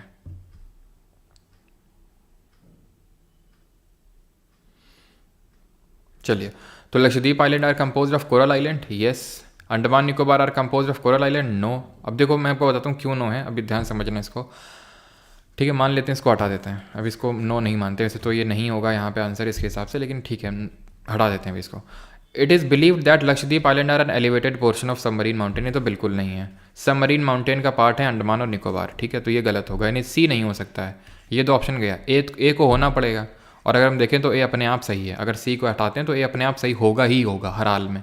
अब डी या बी में कोई एक होगा, दोनों नहीं हो सकते हैं, दोनों नहीं हो सकते हैं। देखिए ए या डी में कोई आंसर है, यानी कि बी और डी में कोई सही स्टेटमेंट होगा। तो इट इज़ बिलीव्ड है Andaman and Nicobar are an elevated portion of submarine mountain, ये बात बिल्कुल सही है। तो आंसर क्या हो जाएगा यहाँ पे? ए और डी हो जाएगा। अब यहाँ लिखा हुआ है कि are composed of coral island, और ये गलत है। ये CPO 2024 में सवाल पूछा गया और गलत होना पड़ेगा, क्योंकि एक ही ऑप्शन सही हो सकता है। तो सबसे बेस्ट ऑप्शन ए होगा, जिसमें ए और डी सही है। लेकिन इसका मतलब ये नहीं है कि अंडमान निकोबार आइलैंड में कोरल्स हैं ही नहीं। खासकर जो CDS वगैरह के लिए जो स्टूडेंट प्रिपरेशन कर रहे हैं यहाँ पे, तो मैं बता दूं कि आपके CDS एग्जाम में क्वेश्चन पूछा जा चुका है कि सबसे ज़्यादा कोरल का एरिया कहाँ पे है। तो भैया लक्षद्वीप से ज़्यादा तो अंडमान निकोबार में कोरल देखने को मिलता है आपको। तो ठीक है, अगर उसके कोरल इसकी अमाउंट की बात करें, कोरल क्या होते हैं? सिम्बायोटिक रिलेशनशिप होते हैं कोरल किसके साथ? जूजैंथले एल्गे, जिनको डिनोफ्लेगलेट्स बोलते हैं, जो उसको कलर प्रोवाइड करते हैं कोरल्स को। ठीक है, एनवायरनमेंट और इकोलॉजी में इनके बारे में डीप में देखेंगे, और बायो में भी जब हम प्लांट एंड एनिमल किंगडम पढ़ेंगे तो वहाँ पे भी इनका जिक्र होगा। ये निडेरिया करके एक फाइलम होता है, उससे बिलोंग करते हैं ये। ठीक है, तो ये ध्यान रखिएगा, ए और डी आंसर होगा यहाँ पे। लेकिन CDS वालों के लिए बता दिया है कि लक्षद्वीप से भी ज़्यादा वहाँ पे एरिया है कोरल्स का अंडमान निकोबार में। विच of the following water body है, जल्दी से करिए। अंडमान निकोबार कौन अलग करता है? 10 डिग्री अलग करता है। 9 किसको अलग करता है? 9 अलग करता है मिनिकॉय को लक्षद्वीप से। मिनिकॉय टू लक्षद्वीप अलग करता है इसको। ठीक है, यहाँ मिनिकॉय है, यहाँ पर लक्षद्वीप है, तो ये 9 डिग्री हो गया। 8 डिग्री इक्वेटर नीचे होगा, तो 8 डिग्री किसको अलग करेगा? 8 डिग्री अलग करेगा आपके मिनिकॉय ले लो या लक्षद्वीप ले लो को मालदीव से अलग करेगा। ठीक है, 11 डिग्री चैनल किसको अलग कर रहा है भैया? 11 अलग कर रहा है अम्मिनीदी को कैनानोर से। डंकन किसको अलग कर रहा है? साउथ को लिटिल से अलग कर रहा है। कोको किसको अलग कर रहा है? म्यांमार को अंडमान से। ग्रेट चैनल किसको अलग कर रहा है? अंडमान निकोबार को सुमात्रा आइलैंड ऑफ इंडोनेशिया से। मैच करिए, पोर्ट वाला मैचिंग ये पूछा है आपसे, जल्दी से। बुक का वीडियो भैया अपलोड कर देंगे अभी, ठीक है, हम थोड़ी देर में। मरमगांव आपका गोवा में है, तो डी उत्तर हो जाएगा। पारादीप उड़ीसा में, बी आंसर हो जाएगा। हल्दिया वेस्ट बंगाल में, ए आंसर हो जाएगा। टूटीकॉर्न तमिलनाडु में, सी। तो यहाँ पे मतलब DBAC हो जाएगा। ठीक है, Atal tunnel connects which two places, तो अटल टनल किसको कनेक्ट करता है? तो भाई पता है, मनाली और लाहौल स्पीति को। कैसे? क्योंकि अटल टनल कहाँ पे है? अटल टनल आपका किस पास में है? ये रोहतांग दर्रे में है, रोहतांग पास में है। तो मैंने आपको बताया था हिमाचल प्रदेश में रोहतांग पास, और वो इन दोनों को कनेक्ट करता है। आखिरी क्वेश्चन करते हैं, that is deepest land locked well protected port कौन सा है? तो सबसे गहरा स्थल रुद्र बंदरगाह है आपका विशाखापट्टनम। ठीक है, अब जितने भी क्वेश्चन है सब वाधवान, चलो ये कर लेते हैं क्योंकि हमने किया नहीं है। तो वाधवान पोर्ट कहाँ पर लोकेटेड है? तो वाधवान पोर्ट अभी न्यूज़ में भी था, क्योंकि अभी पूरी तरह से इसको कमीशन किया गया है, PM मोदी ने इसको इनॉग्रेट किया था। ये आपका महाराष्ट्र में है वाधवान पोर्ट। ठीक है, ध्यान रखिएगा, ये इंपॉर्टेंट है थोड़ा सा। ठीक है, ध्यान रखिएगा, इंपॉर्टेंट है ये काफ़ी। वाधवान पोर्ट महाराष्ट्र में है। ठीक, कौन सा एशियंट पोर्ट है जो मालाबार कोस्ट पे? ये आप नहीं कर पाएंगे जब तक हिस्ट्री नहीं पढ़ेंगे। मुजेरिस टोंडी यहाँ पे थे, चेरा वाले किंगडम में। तो ये तो यही आंसर हो जाएगा। ठीक है, ऑप्शन नंबर बी। ताम्रलिप्ति तो यार वेस्ट बंगाल में है, तो ये तो आंसर होगा नहीं, तो ऑप्शन नंबर बी आंसर होगा। ठीक है, बाकी ये कर सकते हैं, कर सकते हैं, कर सकते हैं, कर सकते हैं, कर सकते हैं, कर सकते हैं। ठीक है, तो ये 4-5 क्वेश्चन आपके लिए होमवर्क है, खुद से करेंगे। बाकी जिन लोगों को बैच में एनरोल करना है तो अभी भी कर सकते हैं, अभी डिस्काउंटेड प्राइस में ये कब बढ़ जाए पता नहीं। ठीक है, ये व्हाट्सएप नंबर है। ठीक है, बाकी कॉलिंग का भी देखते हैं, 1-2 दिन में कॉलिंग भी स्टार्ट हो जाएगी, अगर आपको जैसे कुछ कॉल करके, क्योंकि होता क्या ना, आप लोग डाउट पूछते हो, फिर काफ़ी टाइम लग जाता है डाउट को रिप्लाई करने में, क्योंकि बहुत सारे लोग पूछते हैं, और वो टेक्सटिंग में तो और ही टाइम लगता है, कॉलिंग में थोड़ा सही रहता है। देखते हैं, जल्दी आपको वो भी स्टार्ट हो जाएगा। बाकी आप बैच में एनरोल कर सकते हैं। ठीक है, सब कुछ है इसमें, मतलब history, geography, polity, economics, science का, फिजिक्स, केमिस्ट्री, बायो, कंप्यूटर, सब कुछ है। ठीक है, कंप्यूटर इसी में इंक्लूडेड है, तो आप एनरोल कर सकते हैं। परमार अकेडमी ऐप या फिर www.parmaracademy.in वेबसाइट है, वहाँ पे जाके आप एनरोल कर सकते हैं बैच में। और वहाँ पे आपको recorded videos, notes, English Hindi में अलग अलग क्विजेस, सब कुछ आपको मिल जाएगा। ठीक है, थैंक यू, धन्यवाद सभी को। मिलते हैं कल। रिवर सिस्टम स्टार्ट करने वाले हैं, बहुत इंपॉर्टेंट टॉपिक है। एक जनरल मैंने ट्रेडिशन देखा है यहाँ पे, मंडे के दिन ज़्यादा बच्चे होते हैं, फिर ट्यूसडे, वेडनेसडे, थर्सडे थोड़े थोड़े वीकेंड में कम होने लगते हैं। भैया क्या लॉजिक है इसके पीछे का वो तो मुझे नहीं पता है, लेकिन कल का लेक्चर मत मिस कीजिएगा, कल और अगला वाला जो होगा, बिकॉज रिवर सिस्टम बहुत इंपॉर्टेंट टॉपिक होता है, not only in Indian geography but in entire geography.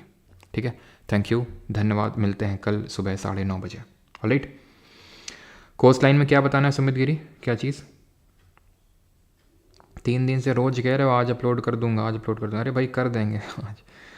Sir relative के सन डॉक्टर बन जाएगा तो मेरी सीजीएल सैलरी कम होगी, एंड रिलेटिव बोलेंगे कि मेरी सैलरी कम है उस डॉक्टर से, एंड वो डॉक्टर फुल ऐंठ में, फिर मम्मी को अच्छा नहीं लगेगा। Please help, need mature answer for future. काफ़ी दुखद ही बात है ये तो। सर रिलेटिव के सन डॉक्टर बन जाएगा तो मेरी सीजीएल सैलरी कम होगी, हो तो नहीं गई है ना। और फिर जो तुम्हारा सन का डॉक्टर, मतलब क्या रिलेटिव के सन का जो डॉक्टर है उसकी सैलरी क्या मतलब पूरे इंडिया में सबसे हाईएस्ट होगी? अरे उससे भी कोई ना कोई ज़्यादा ही कमाता होगा, और तुम ठीक है तुम उससे ज़्यादा कमा लोगे, कोई ना कोई फिर ऐसा मिल जाएगा जिसकी तुमसे फिर कोई उसकी भी सैलरी ज़्यादा होगी। जैसे मान लो कि तुम अभी सीजल में नौकरी लगी, तुम्हारी सैलरी होगी मान लेते हैं फॉर एग्जांपल 70,000, ठीक है, और तुम्हारा जो क्या रिलेटिव का सन है वो कमा रहा है 1 लाख, ठीक है, तुम ठीक है तुम कमाने लगे 1 लाख, तुम भी डॉक्टर बन गए, ठीक है, या 1.5 लाख तुम कमाने लगे, तो कोई होगा वो 2 लाख कमा रहा होगा। ठीक है, तो ये रेस जो है ना, ये ऐसे समझो कि दौड़ हर कोई रहा है, पहुंचना किसी को कहीं नहीं है। ठीक है, रियलिटी यही है, हर कोई दौड़ रहा है लेकिन पहुंचना किसी को कहीं नहीं है, सब यहीं हुए।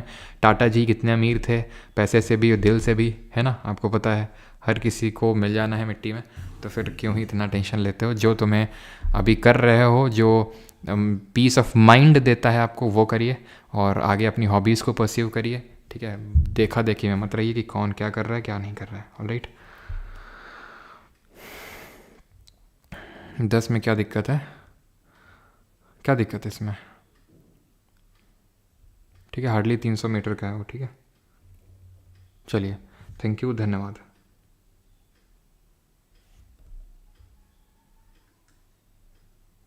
बुक आ जाएगी भैया इसी वीक में, इसी वीक में, इसी वीक में, अगले वीक आपके हाथ में होगी किताब।